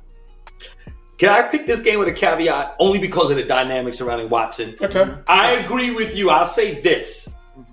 I think if the game is close, Watson and the Browns lose. If the Browns come out and just, before we could blink an eye, and we get like a Georgia LSU game, in the first half, like we saw today, then I don't think there's any way whatever they intended or whatever could be, fixed is not going to happen if the game gets out of control early. But I do think if the game is close, for whatever crazy reason that game is close, I do think the Texans somehow could pull it out, as bad as they are. But I do pick the Cleveland Browns to win. Okay, let's get a score. All right, I got Cleveland winning 30-14. Oh boy. I'm gonna go with the Browns, man. I think Watson has a decent game also, man. I think he maybe tosses 2 touchdowns, a little over 200 yards. I'm gonna go with Brown. I'm gonna say 24-7. True. Okay. Yeah, 24-7. I got Cleveland 21-10. Okay, and I have I'm going with Texans 17-10. 17-10. Okay. 17-10? Yeah, so Texans. Wow. Okay. You don't think they'll put up more than 17 points? No. Texans? No, I think it's going to be a lot of Damian Pierce. I think Nico Collins.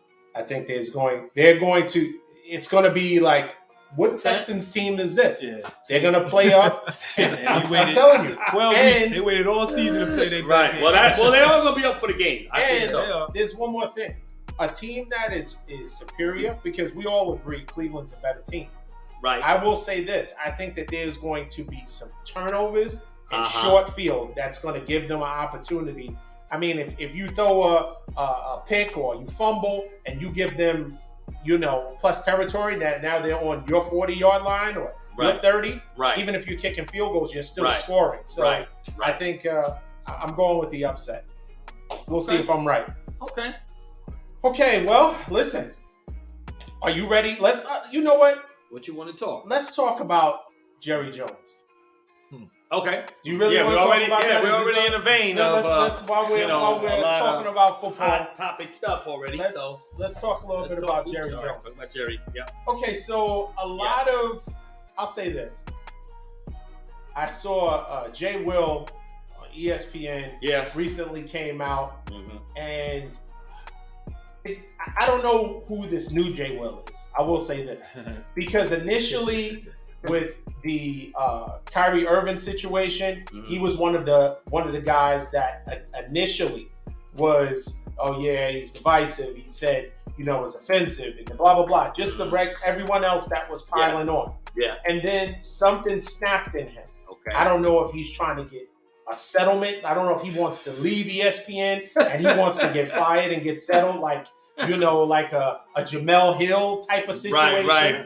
But ultimately, he has done a 180, and now all of a sudden he's super woke, right?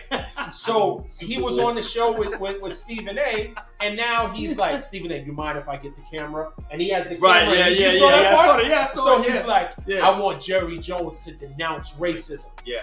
And those are all fair points. Right. They're all fair points. Okay. That Jerry Jones should unequivocally, just like they wanted Kyrie to unequivocally say he was not anti-Semitic. Right. What's good for the goose is good for the gander. So do it if you need that level of confirmation that a person is not this or that, then yes. Right. Exact the same type of requirements. And I know it's basketball and football, but ultimately Jerry Jones is a team owner. Right. Which means he's not a player. He's not an employee. No. He is the one that sets the standard, right? He's the one that, the mission statement, of an organization. Right. So he should be held to a higher standard. He's in a position of power. I agree. He is a leader, right? He's a leader among NFL owners. He's also a leader as it pertains to his team. Right. I agree. For him not to say, you know what? Forget the boyish curiosity. Those are cop-outs. You are 80 years old now. Be able to articulate why your 14-year-old behind was there, right? Because, yes, it's a still photo, right? So we don't know, as I said before, we don't know if he was yelling and spitting or just looking and observing, right? Right, because it's a still photo, to be fair. But at the same time, in that climate, at that location, you had to know what it was about. I can't honestly believe that Jerry Jones just stumbled on that. Right. Or I was on the way to get milk and butter from the market. And I walked into I can't believe that. I agree. And you can't really make it make sense that that's how it happened. Yeah. Jerry Jones was very aware of it. If we think of the times in Arkansas in 1957, we understand the type of climate that was going on. That in a very small town was the only news, right? We weren't in a time where there was news cycles and they were talking about all kind of stuff. Right. That was the main focus, because small towns, probably everybody knew the sheriff, everybody knew the teacher, everybody. So that was a known situation. People in his family circles had to be talking about this big pivotal move to desegregate the schools. So, I didn't know, and I was just looking, and I just wanted to see what was going on. I do not believe that. Not at all. So we move it forward, because we can't say what we didn't know Jerry Jones at 14. Right. But we do know Jerry Jones now, who has so much to say about all type of hot button topics and issues, and toe the line, and the fake kneel where he's holding people and telling them, if you affect my bottom line, I'm going to affect your bottom line. Yeah. But meanwhile, you're employing 75%, 80%, maybe more African Americans. So people look at that, and when we've had this topic before, people say, well, there's no way that he could be prejudiced because, ask all the people who've had checkered histories that he has given them opportunity after opportunity. Sure. Jerry is a businessman first. That's right. Yeah. They're good for business. Yeah. These people who are the Michael Irvins and the who else? Emmitt Smith, Dion, all of the people that you think whether the cat that left y'all and he started boxing. Oh, right. What's his name? The defense. He was on defense. I know exactly. Hardy. Yeah. So all of these players that Jerry Jones has given opportunities because they were immensely talented. Yeah. Right? Yeah. So people just think about somebody that you can kind of look past some of their deficiencies because they bring something to the table. Right. And those players brought something to the table, and Jerry Jones is not stupid. He's not going to say, well, because you did this infraction, not to me, but you did this infraction, now I'm going to make my team worse. I'm going to cut you. I'm going to do this in order for to stand a moral ground. Right. It wasn't about a moral thing. It was a business decision. Right. And so having Will McClay as his general manager, Will McClay is very good at what he does. Very good. Jerry Jones is not a fool. He is a very smart businessman. Yes, he so is. just because you have the best people in certain positions does not take away from what you did when you were 14. And if that was not you, right, then why at 80 would you not be able to say, let's be 100% clear. Yeah. I denounce racism. Right. That he could go right down the list. Yeah. Right? Very similar to the laundry list they had Kyrie do. You know, no new tax, Sure. whatever, all the cliches. Right. He could have went down the list and said, you know what, I'm not a racist. Right. I denounce that. Right. I have it doesn't and nobody is trying to equate, oh, you're a racist because you didn't hire a black coach. That's foolishness. Right. You did what's best for your business. And as a business owner, you have the right to choose who you want to employ and who you want to put in certain positions. But with that being said, why not? It seems very easy for a person. If someone says, if someone accuses you of something, right? And you know that that's not you, it's very easy. And forget that he doesn't owe anybody. Yes, he does. He does owe it because with great power comes great responsibility, right? Sure. Yeah. So he owes that to the people of Dallas. All the 105, you know, all those Dallas radio and we them boys.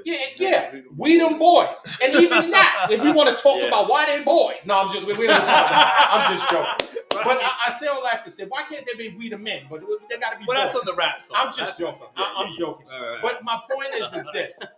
Jerry Jones, it's very easy for him just to say, I'm not this. Yeah. Instead of leaving it just because of Kyrie, right? Yeah. Perfect example. Kyrie never said anything. He posted a link, right? Right. But yet they wanted him to say definitely what he was and what he wasn't. I agree. Jerry Jones has a picture clearly there, right? Yep. At a protest of people, he didn't want his school to, or the protesters didn't want his school to be desegregated, right? So why not just say specifically, to the point, I'm going to address that picture and I'm going to tell you where I am now. Right. Instead of, I'm far from that. What does far from that mean? That doesn't, he's never addressed it effectively. Right. And all of the loyal fan base, when we talk about this, people start getting very hypersensitive to that, and they start defending their love for the team. Right. Jerry Jones is synonymous with that team. You cannot separate Jerry Jones from that team and act as, these are two separate entities. No, it's very much, Jerry Jones is very much the identity of the Dallas Cowboys. And I think he needs to be held accountable, just like so many other people who have been held accountable. What do you say? Well, I say this. So I'll. Well, let me go from the front part of what you said. I don't disagree with anything. Not one iota of what you said.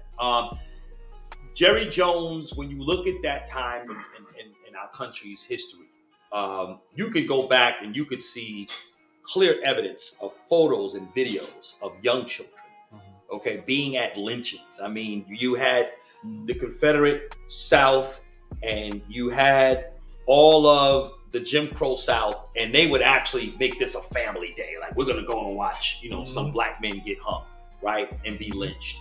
And you could see scores of pictures, young children. You see a lot of footage of young kids in the KKK being groomed and cultivated in white supremacy. So it's very hard to believe that a 14-year-old Jerry Jones, who comes from what is considered to be a well-to-do family, right? And it's not like he was, again, to your point, obscure to what was going on back then, right? You're talking about in the South, no question. To play the role of being oblivious to what was going on, nobody's buying that. Okay, not at all. So, your point is taken there. No disagreement there. The part with Jerry not coming out and denouncing racism. Again, this is something, and I said this to you last week. We talked about this. I said, I don't believe Jerry Jones is a racist. That's what I said, right?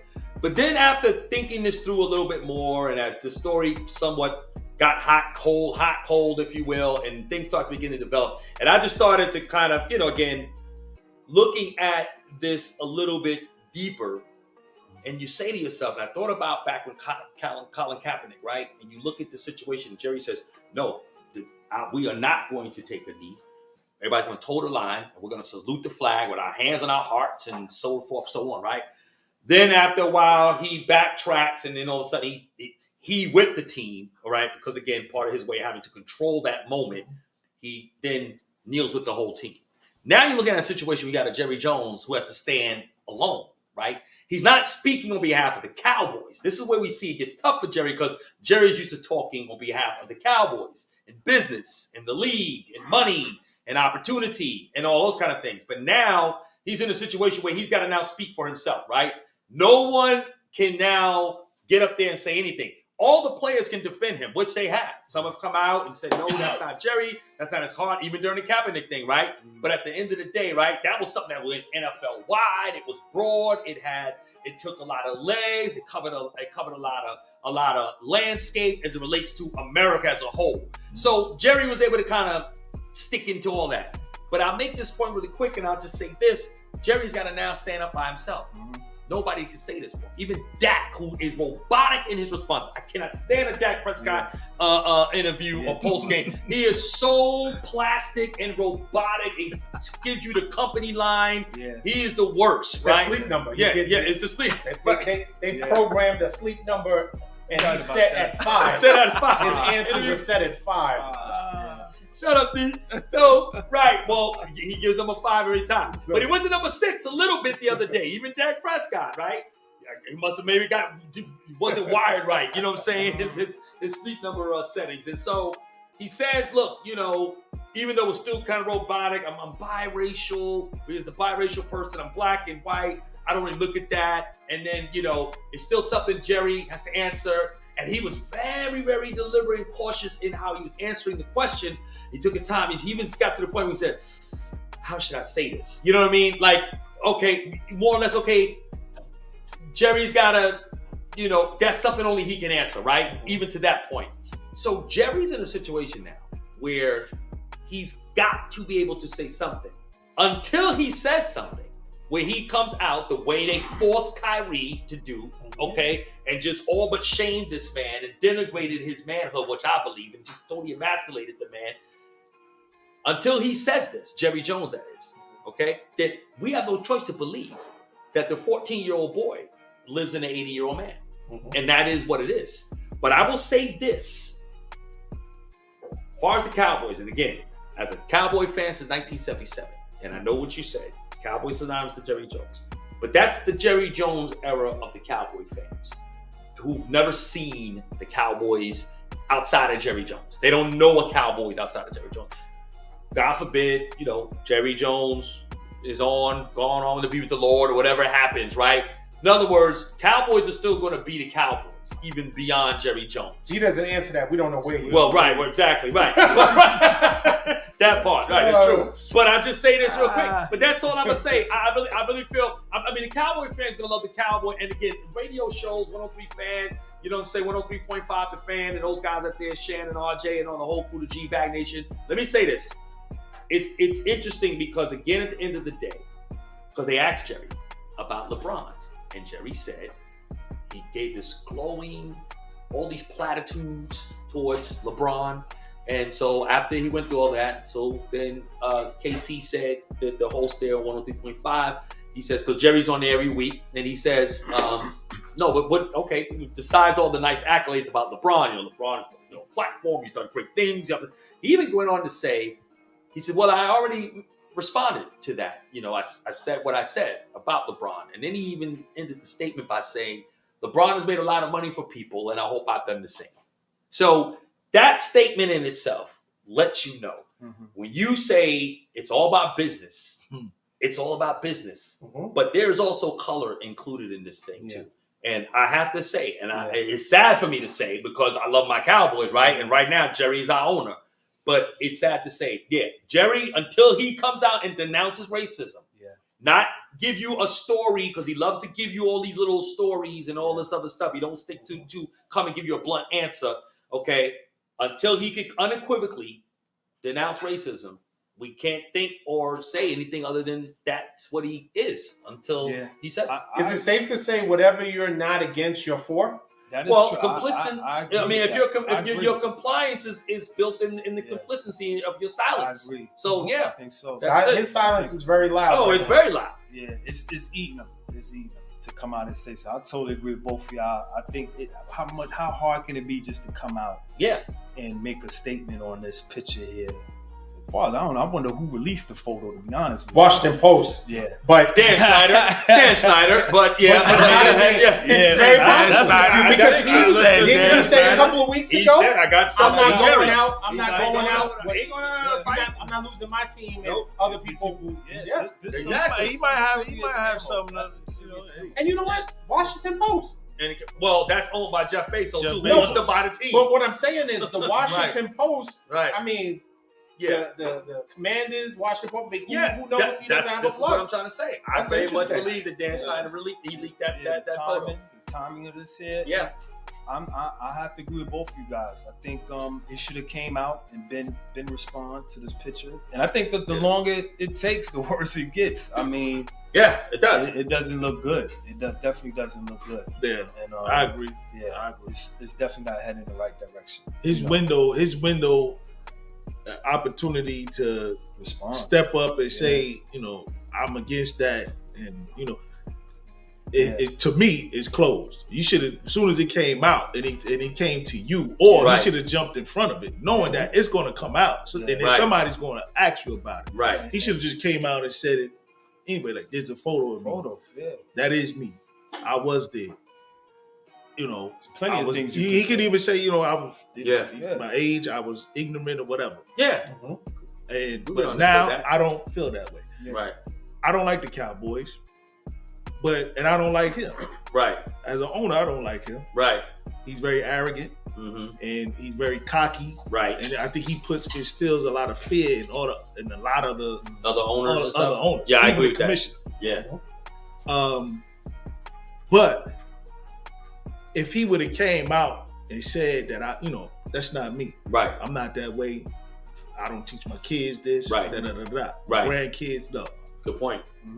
He would have won. He would have won me over. I'd have been like, okay, cool. Yeah. I respect you as a man. Right. Cool. He stepped up. He did what he had to do. That's true. Not to make fun of the situation, but it reminds me of Forrest Gump. If you remember Forrest Gump, he had that scene. Yeah. And he, Forrest Gump act like he didn't know what was going on. He asked the guy, well, what's all this? What's going on? Right. And the guy said, he said a little derogatory statement. Then he was like, oh, they letting, So he was like, oh. And then the girl, she drops her book. And he goes and pick up the book. Right. And everybody look at him like, oh, you with them? You with them? You know what I'm saying? Exactly. So him telling something about, I was 14. Like you said, there was no internet. This was TV. This was breaking news. Right. Yeah. Oh, it was. Yeah. This was going to happen. It wasn't like these young brothers and sisters decided, today we're going to go to the school. Yeah. Right. This was planned. This was planned. Right. The president was Kennedy. He was the president. He had the National Guard escort them there to school. So they knew they were coming. You knew what this day was. When he woke up, he knew what this day was. Right. So don't sit there and try to act like you was oblivion to what was going on. Exactly. No, I totally agree. Now, like you said, this is the South. Right. If he was raised that way, that's all he knew. Right. You know what I'm saying? Right. You're not born. To me, you're not born racist. You're taught.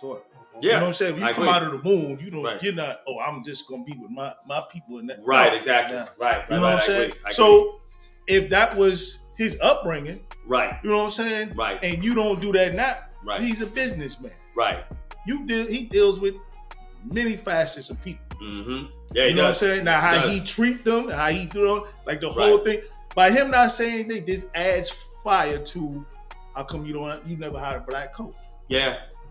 You know, now people gonna start looking at their organizational chart from him all the way down to, you know, whoever give the water to the Gatorade That's to true. the, That's to true. the, you know what I'm That's saying? true. Whoever, you know, like That's where the black people at? Why they not in high positions? Right. Within the organization that you Right. own.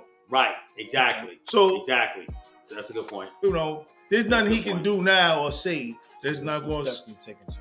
Yeah, that's not going to make me say, "Oh, he's a good guy." Nah, you are what you are. You are what you are. You are what you are. And this is just facts Yeah, right now. you are what you are. And one more interesting true. point is the fact that people kneeling on his team would affect his bottom line, but a picture of him that puts in people's minds that he could be racist doesn't affect his bottom line. Yeah. That's what you got to really. That's the scary part. Yeah.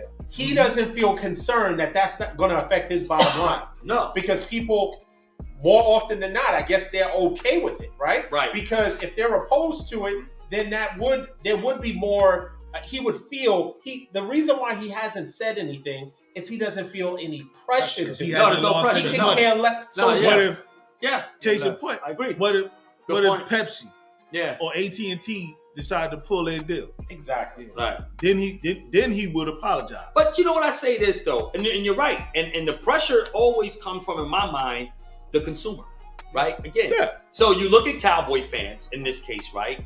You look at the NBA, you look at the NFL, right? Everybody threatened to boycott or to not watch games or not.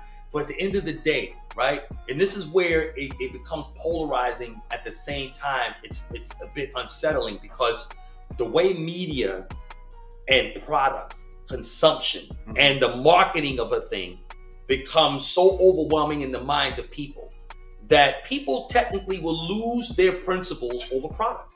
Yeah. And that's really what we're having. Yeah. You know what I'm saying? So to your point, there is no pressure because Cowboy fans they're coming to the game. It doesn't matter, right? They're gonna buy the merchandise. The NFL, okay. Kaepernick put them under. They can walk past burning crosses. They Exactly. Go, Right. Where's my seat number? It could be somebody getting lynched right there in the middle of the field. Like, yo, hurry up! All right, At halftime, right? Right, exactly. Yo, is he dead? Let's go. Let's quit. You know what I'm saying? And that, not to make light of that, but again, not exactly. You know, just for everybody to know. But this is the thing. Yeah. So the way they have, and I say they, I'm talking about the powers that be that understand the power of marketing. And Jerry is a part of that. This is why he promotes the Cowboys. This is why he puts that out there because what does it do? Here's the real investment, the return on his investment right now. Because he's put the Cowboys and that franchise and that product out in such a way, it's so far ahead of any transgressions he would have. So when a transgression now like this comes up, he's got so much latitude and leverage now because people He's built so much equity and loyalty with the fan base. Yeah. It doesn't matter. And you look at that in a lot of different genres with the rap music, television, doesn't matter. At the end of the day, right, we're like, oh, take off. But it don't matter. We still gonna listen to our murderous rap music when it's all said and done. Because again, there's so much equity built into what we have gravitated to by way of the product. Right? We just can't let it go. So yeah, that's the sad part. But I agree with all y'all, man. You're right. I think the window is closed. Yeah, the window is closed. Yeah.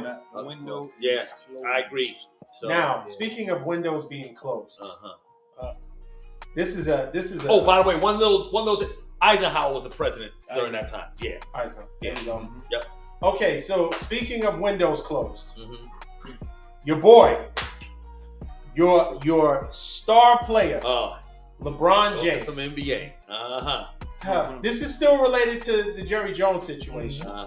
LeBron decides at a press conference, right, unsolicited, to ask the media, right, why he was never asked about Jerry Jones' picture, that photo that has of him at the school and at the protest.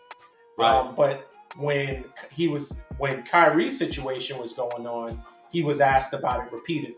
Right. And so he was saying he wanted them to keep the same energy when things happen to his people, African American people, and that this particular situation was a pivotal time in America. Talking about the Jerry Jones picture, and it has been kind of swept under the rug. Sure. I'm paraphrasing what he's saying. Sure. Now, my take on this is this: LeBron didn't do anything special by that. LeBron, in my opinion, did that for mentions. He did that to trend on Twitter. Really? Because let me tell you why. Interesting. Okay. LeBron had an opportunity at the time when Kyrie was at the heat of it. Right. Being the face of the league. Right. You have the power to then, the Brett Favre situation was going on, right? Right. Almost simultaneously with Kyrie. Right. One was getting all the news, all the buzz. Right. One was getting nothing. Right. Why didn't LeBron at that time say, hey, why isn't anyone asking me about Brett Favre and his scandal and ripping off the people of Mississippi? Right. He had an opportunity to do that. Right. LeBron took a calculated risk, right? It already died down. Kyrie already has been scoring triple doubles and 50 points again. So now he's back. At the time when Kyrie was at the point where we didn't know he was even going to come back into the league. Right. Because it was getting to that point where were they going to just cut him? Right. Because he had, forget 12 steps. He had 24 steps to come back into the league. Right. That would have been the time for me. Right. LeBron should have taken an approach at that point to say, hey, listen, why isn't anyone asking me about the other issues? Right. Yes, and I know it's football, right? Right. With Brett Favre. But if you can bring up Jerry Jones, which is football, right? So we don't want our sports figures, right, to shut up and dribble, right? Right. But we do want them, if you have the opportunity to pick and choose when you want to actually speak up and step up, I think had already cooled off. So I don't think it was that. I wasn't impressed by him bringing that up because it already died down. Kyrie was already back. But I'll say this, though, D. He did bring it back up, right? To your point. If it died down, then LeBron bringing it back up actually gave it some more momentum. But not in the way that... if anything, at the minimum, right? I mean, whether his intentions were maybe to what you're suggesting it was, but at the end of the day, it was going to probably just die out of a little light ember and it would have just floated into the atmosphere. But LeBron bringing it back up, and because it was LeBron, and so now the question goes, why did he do it? But at the same time, it does bring back the the visibility of what Jerry did, or what Jerry did do. And I get that, but if you have the power to, we all agree that LeBron, he's like E.F. Hutton. When he speaks, everyone listens, right? Yeah. So if he's at the point where he has that type of power to kind of get a news cycle or trend, or get people's minds thinking, because LeBron made a statement after listening to Kyrie, and Kyrie saying, "I know who I am, and I want you to keep." Why didn't you listen before? Right. Because Kyrie's statement didn't change. Right. So now that it's over, now you listen to what Kyrie said. You should have kept your mouth closed until you heard, or you played with him. You won a championship with him. Yeah. You could have said, "Hey, Kyrie, what did you mean by that?" Be more of an informed. Use that platform. But as he said, I have a large platform, and as an African American, all that stuff that I've heard before on similar shows, Brooklyn Beards and Ball. Check out a couple of weeks ago. Right. You have that platform, use it properly, right? But I just find the timing not to be impressive. Just like Jay Will, all of a sudden, super woke, right? Yeah. Stephen A. I heard him talking that same show. Same show. I even got to the point where I said it was too much. Stephen A., please, okay? Because you are one of those, I'm going to be clear, and he always has a collar, right? That's too big. That shirt collar is, you make $1 gazillion an episode. Get a custom, the shirt will be flipped get that shirt fit, stop complimenting Molly, and say, hey, listen. So I have major problems with him. He should have said, and this is, the problem I have, it's not about me being a Nets fan. I just don't like, and this is in real world. This is this not just for this talk show. This is in real world. I don't like when people pile on, where they feel like this is the person today. It ain't me, so let me just keep dumping because it takes all of my like any issues that I have, it's kind of takes the attention. The focus is Right. is deterred Right. or it's a distraction to keep piling on because everybody unsolicited. Charles Barkley, Shaq. Yep. Shaq, who are you the spokesman for? Right. Right. How soon we forget that pizza company is a Shaq-a-roni. The pizza's the size of this table. But wasn't the person that was on that team calling people the N-word and going saying a whole bunch of racist? Just the Pizza Hut guy. Yeah. No, not Pizza Hut. Papa John. Papa John. I mean, the Papa John guy. Papa John's guy. Yeah. So and now who has a contract with Jerry? Who's of course, but then you have the now for the Cowboys. Papa John Shaq becomes the face of Papa John's. Yeah. Because what do they need? Right? They need someone that they feel can. Oh, you're good. You can come. You can relate with your people. Right. So they're gonna use you. Right. Well paid, but you're still a pawn. Right. And so anybody that steps out of line, what do? Now you're seek and destroy. Shaq, we need you to destroy him. We need you to any chance you get, whether we ask you or not, to tarnish Kyrie's name. Right. Charles Barkley. Yeah. We need you to tarnish his name. Correct. So I'm saying, as LeBron said, keep that same energy. Right. I want these NFL players, these NBA players, to take a moment and think about it before they just start piling on. So people, it was trending. I wasn't impressed by what LeBron did. Maybe I'm just in the minority. I thought it was the timing of it. I think he did it, and that was a safe. That was a safe flex. Well, I think also, I'll say this and let the guys talk here real quick. But I was going to say this, though. I think it was more so about the media, though, right? I don't know if it was as much as the focus should have been on LeBron and his timing and what he said, because in context, I agree with everything you said about that. But I think the attention needs to be put on the media. We still had a media out there that did not ask those questions. They never asked LeBron. They'll ask LeBron about everything else that's non-basketball related, as well as basketball related. But the thing is he answered. So LeBron. What do you mean he answered? What? He answered the question. He could have at that point. See, now LeBron. But nobody asked about Jerry. That's the point he's making. But he answered Kyrie's situation. If you're that opposed, or you want there to be equilibrium with everyone, or being able to ask all questions about everybody, he could have said, you know what?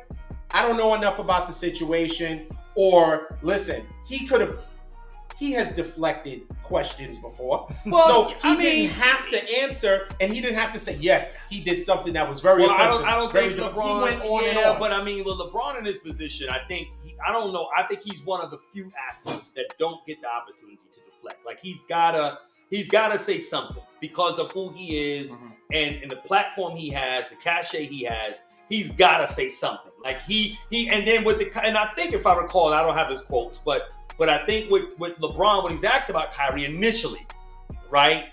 I think he just said, it's not a good thing to talk about any race of people or their religion, to have respect.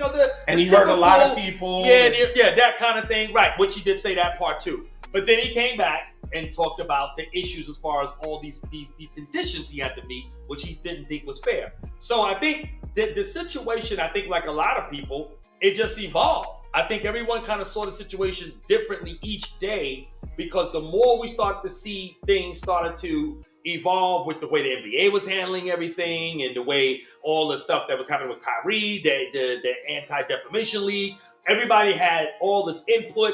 And then all these caveats, they took his money and they gave it back. Now they want it back. And then we started to go, hey, hold on now. This is a little bit too much. And then we started looking at the actual video we posted. And then, so people started to say, well, you know what? We don't really think it was as bad as it was. But I think we had to give it some time. And LeBron's point the other day was, media, I gave y'all some time. He said I sat and I waited to see if y'all were ever going to ask him about Jerry Jones. And they never asked him. Even when he said I denounced being he's not even a Cowboy fan anymore. And he said that just recently. So I'm surprised that the media, and I think LeBron was calling out the media, which I think was a legit call. We're letting LeBron off the hook. We'll let everyone else talk. And I'll come back, because he has the power where he doesn't have to scapegoat the media for what he said and did. What he said and did. Another perfect example. LeBron, when he made the choice to leave the Cleveland Cavaliers, what did the owner of the Cavaliers in that open letter? Yeah. How was LeBron for all that LeBron did as far as building up the value of that team? Yeah. Because when LeBron goes to a team, the value of that team automatically skyrockets. Absolutely. When he leaves it, even if it goes down in value, he leaves it better than when he came. Absolutely. So Dan Gilbert did what? When he left, he wrote an open letter calling LeBron everything but a child of God, right? Hurt. Yeah. And so what does LeBron do? After years, he comes back. Yeah. He disrespects you publicly, but you say you accept a private conversation. If you're big and bad enough to write an open letter dissing me or telling me off or telling me what I'm not, right, then you should be man enough to write an open letter apologizing. And instead of LeBron shouldn't have accepted that. That was one of the biggest problems I had with LeBron. Mm-hmm. I understand he's a I don't phenomenal think he went player. back for them though, D. I think he went back for the fans. Yeah, he went back for Oh the city. my goodness! I think he went back for the The city. Cleveland, this is for you. Get out of here! Yeah, but you gotta understand his roots. Well, let the guys. I think he went back for Akron. He wanted to get one for the home team. I'm gonna be honest with you, and I've not been a fan of some choices that he made. I wasn't a fan when he left, but for him going back, I can't lie, I was really cheering for him to get a ring for him. I'm not gonna lie, and I'm not one of the. It's cool, but with Dan Gilbert benefited. Do you really think that other than the parade, how soon after LeBron made the decision, that witness that was the size of this house, they took it down immediately. Yeah, they did. Well, and they were ready to put Baker Mayfield up. Right, exactly. But they were hurt. And I think what LeBron realized, though, I'll be honest, this is just me. My speculation. I don't think that Dan Gilbert and his open letter to LeBron really fazed him at all. I really don't think it fazed him. What he was fazed by was the entire devastation that the economy took. And I think you talk about this with Dion leaving Mississippi and now that whole city in Jackson, how they're going to be impacted. And I think LeBron felt like, I let my people down. And he always often says, like, I could have done the decision better. I could have handled it. He was young. He didn't know how to win. And let's just be honest. He wasn't going to win in Cleveland. Right. Say it again? He had young people in his corner. Yeah, he did. His agent is the same age as him, right? Right. So he was. So you got to look at the circumstances there. You talk about a young LeBron who had a lot of pressure on his shoulders. Now he's in a position where he's got to win. He's not going to win in Cleveland. The team was horrible. He's done all that he can do. Took him to a finals. But then, and I get your point where you could say, you know what, Dan Gilbert, you need to come now. And the way you openly ostracize me, you need to come back now and show me an apology in writing. Respect. And I respect. And I agree. I think he could have done that, but I do think what trumped that for LeBron, or whether Dan Gilbert was going to do that or not, was getting the people. I think he just really wanted to win for his city. How much money did? And they welcomed back with open arms. That same banner they took down, they put back up. Right, but how much money after that? Right. Once they won that championship, how did that impact the people, other than the initial pride and the parade? But who benefited from that? Dan Gilbert benefited from that. Well, the money wise, but again, that's where the line draws, right? Between the fandom aspect of it and then the business side of it, right? We're sitting up here with jerseys on because it's all about bragging rights, right? I can't say what's so much about the 49ers. My team got drafted in the playoffs. Right? Who cares about it? Do you think Jerry Jones, at the end of the day, cares that we lost to the 49ers last year? Absolutely. No, not at all. Because it's business. But for me as a fan, it hurts because I can't look you guys in the face and I get weak after 5 minutes because all you're going to say is last year and I'm done. Right? So that's the thing. The fans in Cleveland said, hey, we got a championship. We can at least hold our head up high. We haven't won to Jim Brown. So you know what? It feels good. Dan Gilbert, those are billionaire issues. We don't care about that. Sure, he was going to make his money. I mean, by default, he's the owner of the team, so he's going to get paid. But I think you got to look at it and say, where do you draw the line to say, I realized what happened. I made some mistakes. Dan was hurt, so he excoriated me in public. But it is what it is. I won me 2 chips. I come back now, and I'm going to now win for my city. and he did. He did. You know, and so But why does Dan Gilbert get a pass? Because now we're talking about. I don't think he should get a pass. No, I don't think he should get a But pass. he did get a pass. He got a pass, right? Because the fans allowed them to get. But who was going to make him do that? Unless it no, was LeBron. right? LeBron let him because Right. LeBron made the determination to go back, have this private meeting. Right. We and then he just comes back. We ironed it out and we're good. No, respect. You respect, want right. everybody else to know what happened in that. Well, meeting. then You he wanna know say, what but was then said. I thought, and I don't know, maybe I have to do the You research want- on this. you I have wanna to see get what- out. I'm I not have to get our saying- statistician care to look into the notes on I'm this. not saying But, Dan you need to Gilbert know- needed to grovel, No. but what I'm saying but is did he not say something about LeBron openly no. at all? Oh, the open letter. That was it. That was No, it. I'm saying, but when he After came he came back back. and then he No, LeBron Not came openly. back. No. No, Unless not they openly. had some kind of private meeting. That's what it had a private He wants meeting. to know what we said between them was. That's what Is that what you want? he needs to know. Or you I- wanted him to at least have a letter saying, I'm sorry. I want him I to should've never- apologize. I wanted him to apologize, and LeBron should have expected an apology. That He may have gotten it, but privately. right, but he got Down on one proof. Yeah. he got I scorned don't publicly. think that's an unfair. I don't think that's an unfair. I don't think it's inequitable to ask for that. Weren't we I always? agree. What isn't that I part of the agree with code? that. Yeah. Didn't we all learn that? Yeah. Like if me and you blow up, right? I can't stand around and go, yo, man, I'm sorry. Just Right. if I was man enough to step to Right. you like that, Right. then I Yeah. gotta be man I enough agree to with that. apologize. Yeah, I So totally agree. LeBron, He should have. He should have done that. whether I he's agree. a billionaire or he's just a Joe the plumber, he should have Right. he should have expected the same way that he came for him. Right. He should have been man enough to say, you know what? Right. I appreciate what you did Right. when we weren't putting pieces around you. Right. You still dragged this team to the finals. True. Right? I agree. Good And now point. you're coming back, That's a good and point. each time you come back, you're adding billions I agree. to my bottom line. Yes, exactly. So if Right. nothing else, as Right. a businessman, Right. that's a good business move to say, you know what? I agree. I'm sorry. It shows a softer side of Right. him Right. as a business owner, and it's okay to be wrong. Yeah. He was wrong a lot I about agree with LeBron. that. LeBron wasn't a quitter. He Right. just wanted that team had topped out. It had hit its ceiling with the personnel that was around him. Right. So he goes to another team. He learned how to win. Right. Wade helped him out with that Right. to actually learn how to win. Pat Riley too. And another Yeah. example of people when I they agree. the NFL, the NBA, and this is we'll move on to the next thing. The NFL and the NBA do not want we've talked about this before. Do not want players to be empowered to make their own decision, right? And the second that they do that, best believe you might be successful, but you will not be successful immediately. No. Not 4, not 5, not 6. You lost to Dallas, right? Yeah. That you should have Yeah. wiped the floor with them. You should have. Because as soon as you get, we going in the summertime on banana boats, we're gonna make a decision to team up together. Good. You want to make a power move and you want to do the decision. You think you're gonna be successful out the gate? No, you're gonna lose to what was the dude that had the So you think that was all factors? Absolutely. You think it was Absolutely. By the way, just so y'all know, his name is, you got the word conspiracy. Yeah.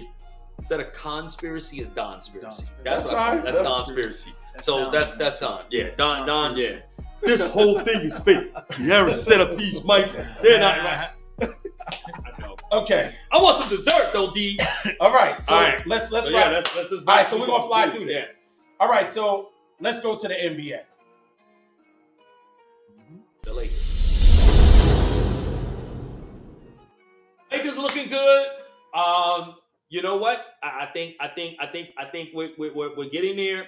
Russ coming off the bench. He's looking really good stat wise. He actually played really good the other night. We had a big win against Milwaukee, as we saw last night, which I thought was very huge. The key, and I'll say this quickly when running to the guys, is that I think Don with the Lakers is we won early a couple weeks back against teams we needed to beat. Teams that were of lesser quality, right? No matter how bad the Lakers are, you still should win some games with AD and LeBron. Well, we did that. But the key to the whole thing, that developed momentum, we got confidence. We really played well last night against Milwaukee. We weathered the storm. They came back against us some, but we was able to weather the storm. But the biggest thing is this, and it's always been said, AD stays healthy. The Lakers will be fine. And AD is balling right now. His mind out. So that's all I got to say about my Lakers for now. I just want a quick question before we move to Corey. Yeah. What's their record? We're 9-12. Okay. Yeah. It's got like 1,000 games Hey, left. yeah, that's what I'm saying. You like what they too? We got 1,000 games. It's No, mad I was games hoping- left. I was Mad really- sub 500 teams. Yeah, I was hoping we skipped these. Sub brothers. What's Shout your out, team? The Knicks, so we hurting, and it kills me every day. I gotta look at these Every day, games and see the reason we ain't got Donovan Mitchell is because of R.J. Barrett. I mean, it's tough. 10 and 13, and I ain't gonna lie. I mean, I'm took a thrashing last night. I'm a fan of Dallas. Tibbs, but you know he's supposed to bring some type of defense. But we've been awful, and I ain't gonna lie. I think this may be it for Tibbs. Brunson came out to support him though. Well, of course he Yesterday. is. Yeah, he did. He said his hold the players accountable. But I mean, it's tough. It's tough watching this team. You know, very, very tough. A lot of years of struggling watching the Knicks. But I'm gonna I got move on, the and NBA I'm package just and go. I asked them to remove that channel And from I don't blame you. MSG. Take that off that. I don't want Very, that part. very nasty. Very horrible to look at. But yeah, AD's definitely definitely a healthy AD. So definitely. Lakers are good until he falls on the floor, so that's when. This is true. Right, that's true. Yeah. definitely. I agree. I'm a diehard Laker fan too. Lakers So, fan. but That's it. See, I got some cool. reinforcement too. long as You know what I'm saying? he stay healthy, and Russell comes off the bench, they'll make moves. Yeah. We're not winning no championship. No, we're not winning a championship. No. But No. But we could get the In the playoffs. hunt. as long as They'll we be get in the in the playoffs, Yeah, long as we as in the long as we hunt. do better than what we did last year, There you go. you know, Little play in. I'm cool with that. Yeah, I agree with you. That's all I expect too. Big win, you guys. Yeah. I watched that. It was impressive. AD was dominant. Dominant. I mean, Giannis had a great game. Giannis Giannis had a did. great I mean, big both block of them. against It was LeBron. like Yeah. 45 and 44. I think. Yeah, 44 and 40. Yeah. So it was a dominant performance. I will say this. The fact that they are reintegrating what's his name back in the guy that was hurt from Milwaukee for the longest time. Middleton. Middleton. Yeah, that was his They're first game back. really getting him Yeah. back in. Yeah. The chemistry That was seemed the first off. game back. Yeah. Right. The Yeah. chemistry was off. Right. So I think they're still going to be. Yeah, They're a great team. They're a Milwaukee, great you team. mean? Milwaukee's Oh, yeah. a great I team. got them going to the finals. I got them in Golden State. I don't. Yeah. I've been saying this since the beginning. It's a little off. Now, What's there's up? another team. I've There's been another saying team in the for They East. gonna beat Boston. Huh? They gonna beat Boston. I think they'll beat Boston. You think they'll beat Brooklyn? I think they'll be. Yes, they'll thrash Brooklyn. Look, Look, okay. Game Come on, 7, now. Ben Simmons gonna be like, Come his on, eyebrow is twitching You really too think much. Brooklyn- He gonna need to put on the gold chain So to sit on the listen, how sideline. soon? All right, I'll say this. Too And much. everybody, I don't understand why there's so much Contacts Brooklyn and hate. going. Nah. They have a really good team, and They better than the KD Knicks. is not a winner. Much man. better than the they, Knicks. so they're better than the Knicks, right? Oh, Because so they were hey. supposed to be baby brother, right? Who? Big brother. Knicks was supposed to be big brother, baby Right. brother. Right. I still think that's the case. We're 13 and 11. So Right. we're over 500, right? Tim C? What do you? I mean, we're only in a quarter of the season, though. I mean, Yeah. it's still a little over that now. So when I said that Yeah. earlier, when I said What?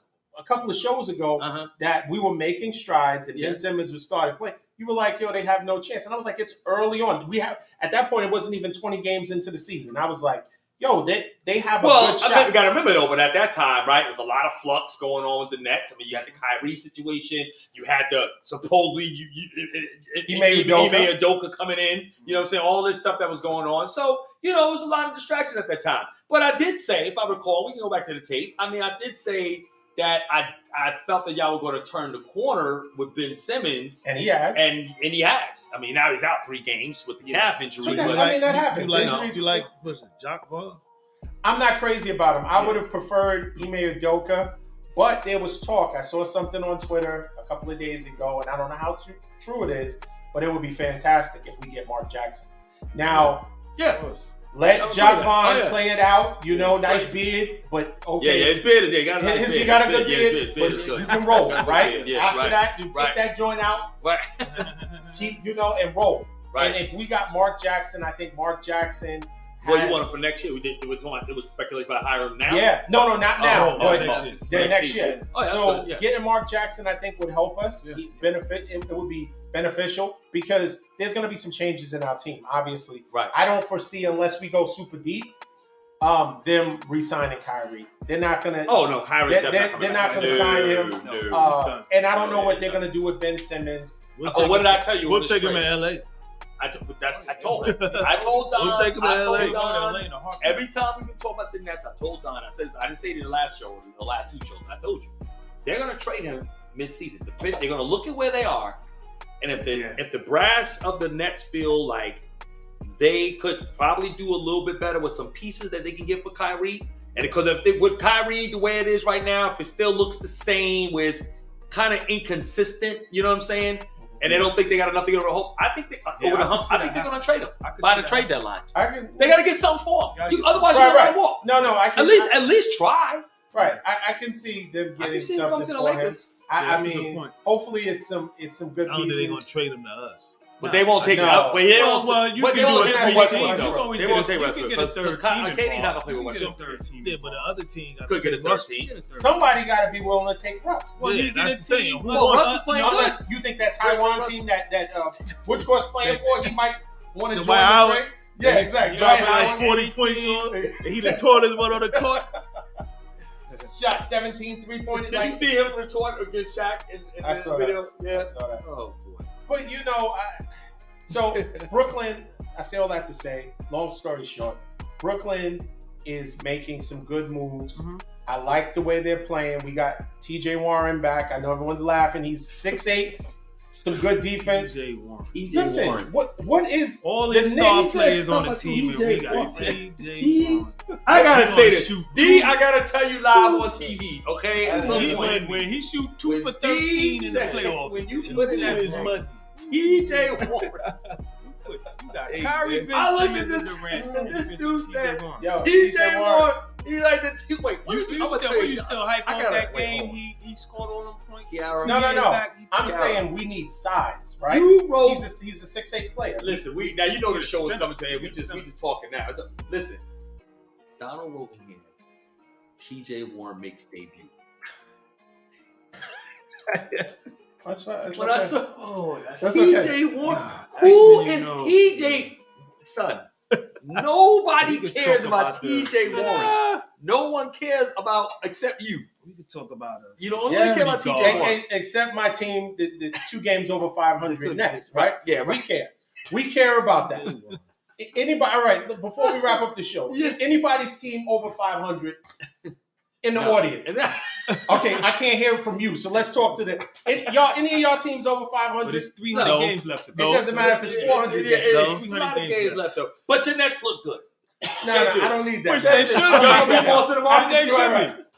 So what happens then? Yo, we Boston tomorrow. If we beat Boston tomorrow, what happens? We're going to just say it's still more basketball. I doubt you beat Boston tomorrow. Didn't Boston just lose?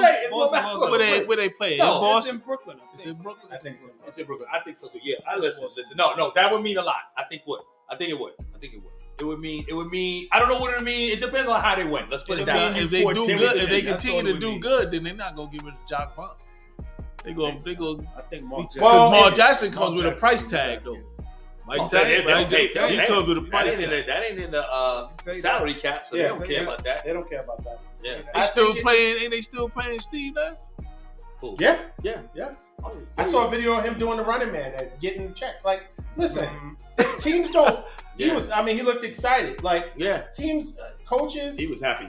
Yeah, you get paid. That money's guaranteed. Yeah, regardless. He's guaranteed. You know, I don't blame him. He's happy. He's much happy. And he was way over his skis. He should have never been that coach. He should have never been. But I heard something real quick before we close out. I was gonna say, did y'all hear about Mayweather? He says he wants to buy an NBA team. He's offering over $2 billion for an NBA team. Move where? To Vegas? No, any team. He wants to buy an NBA team. They won't give it to him. He definitely won't get a team. I don't think the team will not get a team. They would never give him. All the owners will say no to that. No. Mayweather? Yeah, no way. Mayweather. No. And not because of how he is. How he is. He's too cocky, arrogant. Not because he can't come up with the money, not because of it ain't about the money, but his situation. It ain't about the money. But they're they want what they feel. They're not that progressive. Put it like this. They're not interested in the money because obviously just like anything, opening a franchise, you got to have X amount of money, Yeah. startup, and all this other stuff. Right. He can get all that money, right? It's the But character. it's the character. Yeah, They don't want that. They don't want that braggadocious, No. Yeah. flamboyant, Yeah. forward thinking. They don't want that. They almost had that with Mark Cuban when he first came in. Right. Mm-hmm. Yeah, because he So, definitely was. That right there, couple like of once they different saw how thoughts. he, Them owners ain't like That's that. enough. That's They enough. still That's don't what like it that. takes. Yeah, Yeah. they still don't like that. But they still think he's a little too wild for them. Yeah. But, he's tamed down a lot though. So, well, So listen, I'm looking forward to tomorrow. It's yeah, gonna be man. a lot of fun. Yo, Definitely. this is good. It's gonna be very exciting. No sleep for the weary tonight. We're gonna have some lives. Yeah, going so we're on gonna have tomorrow. footage. Yeah, we're gonna have footage. Oh yeah, of we're the gonna game. a lot of sad faces. Who's I don't gonna have know. the sad I don't know face? who's gonna have the sad Who's face. gonna have the I sad know. faces? It'll be No. two sad faces or one. It may be. It is gonna be two. The brothers. No, The brothers. Both of y'all gonna be. My brother, wherever I go, he goes. Both of y'all gonna be sad. Dallas and Miami going on the flight. Yeah, that's a little. Both of y'all gonna take I ain't 2 gonna lie. shots of melatonin and Right. try to sleep the whole flight away. Like, You want cookies? Can I get you a juice? They No. I get want right, sleep. right. Right. I don't want to talk. Either that or a cocktail. Yeah. Right. Oh, Yeah. So it should be good. Definitely. I think it's gonna be a lot of fun tomorrow. It's I'm gonna glad be a you lot guys of are fun. here. I ain't gonna lie, I'm excited A about lot of tomorrow. trash talk going A on. lot of trash talk. Yes, yes. You don't believe that. I know you don't believe it. You trying to Nah, I'm honestly. hype yourself. Yeah, man, we're gonna do it. Like I said, he's never been in. He hasn't It's been so in this many years, position so many for years. years. Yeah, man. Over So 20 now, years. now, Over now 20 he's years. like, That's okay. true. I told him, he's never seen his team win a Super Bowl. Man. He's never alive to see it. No. Yeah, 73 was I the need last time they won a Super Bowl. Yeah. Yeah. I need to get 73, there. man. You seen us 5 times I though. said it's all good. Yeah. We don't live in the moment. You've seen Okay. us 3. You've seen us 3. Okay. Yeah. Y'all not. First of all, y'all not going to the Super Bowl and you're not winning. See, no thing I Super like Bowl. about the NFL, You're not going to no like Super Bowl. Like I said, NFL now, you get a lot. I don't think y'all can. variety. If You don't really know what's going on. If y'all get to the, Like, no if one's y'all seen the get- Bengals doing. if you guys get to the AFC That's true, Championship that's true. game, Nobody see you that. either going to have to meet Buffalo Buffalo, Kansas City. That's or okay. Kansas But City. I'm gonna put it to you like this: But they had a I little don't bit of think luck, I don't even, think there's one team that we can't beat. So that's the best part. You about it. supposed to say that. Yeah, about but Well, it's there years- isn't but anybody it's dominant years though. I mean, before. this chance we is shouldn't better. have been- This year's is better as any. we should from we should all be teams, we should really. be You know what we I'm saying? should be the only undefeated team in the league right now. Huh? Them wins, those losses that we had, Yeah. but What? we should have won those games. Kansas City, you should have beat. Yeah, honestly, Come on, we man. should have. Yeah, no, we no, no. should've. We should have beaten them, but we didn't beat them because we did not adjust the second half like we did in the You Super lost to Bowl. Atlanta. Right. 28-14. We shouldn't have lost. Atlanta. Like I said, That was a we bad shouldn't loss. have. That we shouldn't That have was lost so to bad. them. That was a bad loss. The I Denver say loss. undefeated, The you should Denver. be We shouldn't have lost to Denver. We lost to Denver by 2 points, See, which but you Jimmy had gave that- them 2 points. And we lost Bad to, Denver team. and we Like I lost said, to And we lost it. And we lost to Chicago. Chicago. That was a bad one. That was in the monsoon. That's though. so bad, bad. Yeah. Well, that's when you had Trey Right. Lance, right? That was when the first game of the He season, went right? down, and then That was first in season. the monsoon up Yeah, there monsoon. in Chicago. We really should be at least 1 or 2 losses. Well, y'all should have beat. Atlanta. Should have beat Denver. You should have beaten Atlanta. Kansas City. How? You should have. You lost 28-14. It ain't like you lost 21-20 on some crazy, fluky, crazy play. 28-14, and you was winning that game 14-0. Like I said, we that should ain't- have won that game How? If you win in the game 14-0, how you should've because won we and you had lost we had it. We had it. and you lost 28. We lost. I mean, I don't get it. sometimes. Yo, So somehow what? listen, I can't explain. All it. I say Mariota Your played quarterback, a game of his your life. quarterback, if your quarterback, So we the lose. first time your quarterback go, he hits that ground, If they better pull him. you know what they better do, They better pull They him. made a If better- they don't, let me tell you this. Even if y'all win tomorrow and this dude been sacked about 2 or 3 times and he hit that grass hard, they coming after your coach. At the press conference. They ain't. coming after He him. got bent back. And with he that deserves too. it. whatever he does, He sacked- deserves it he too. got whatever sacked Tua 4 does, times, he better 4 not times. bring his hands up towards his head.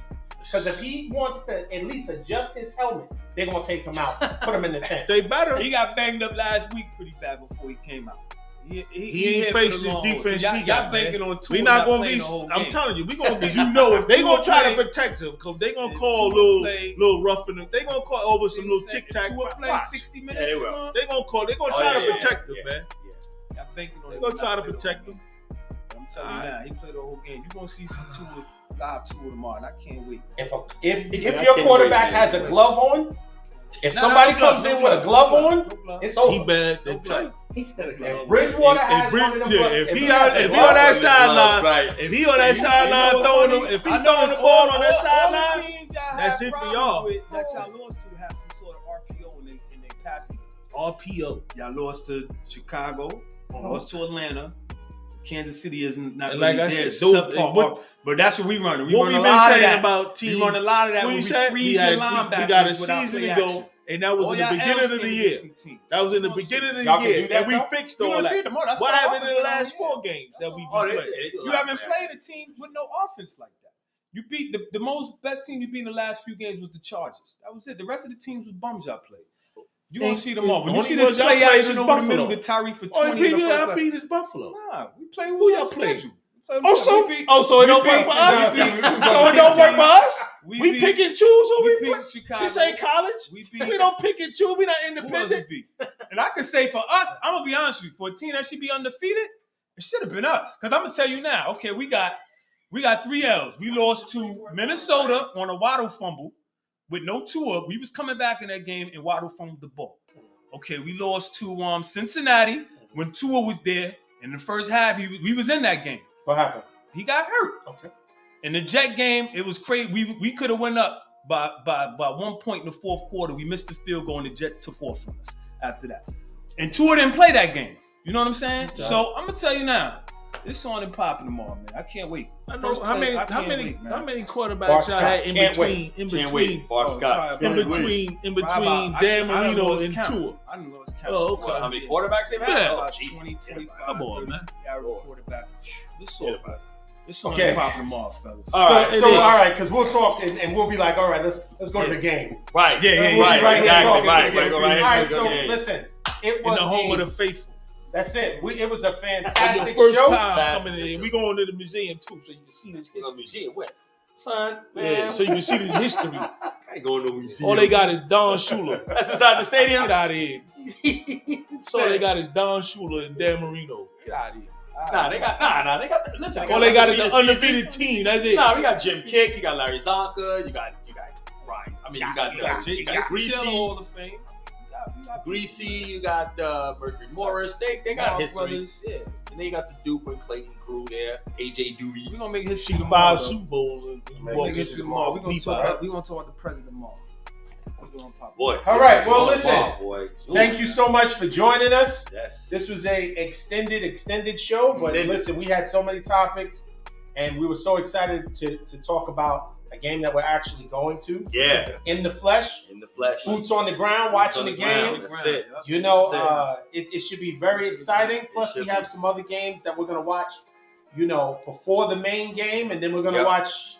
You're going to watch Taylor run for 200 after 200 yards, and they're going to lose by 200 points, so it don't matter. Wow. Yeah, that's all good. Thank you for joining us. Once again, please like, share, subscribe, please, YouTube and Facebook pages. It helps us out tremendously. Yep. Until next time. Thank you guys for the invite. Yes, thank you. Appreciate y'all. Once again, we want to thank Kenny Sweets, and we want to thank Corey for being on.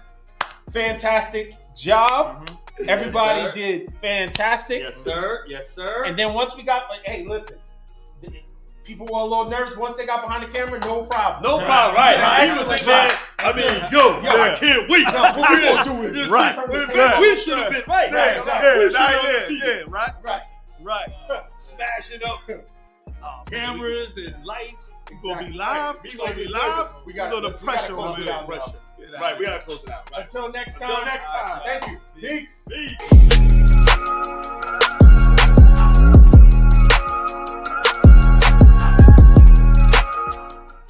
I know that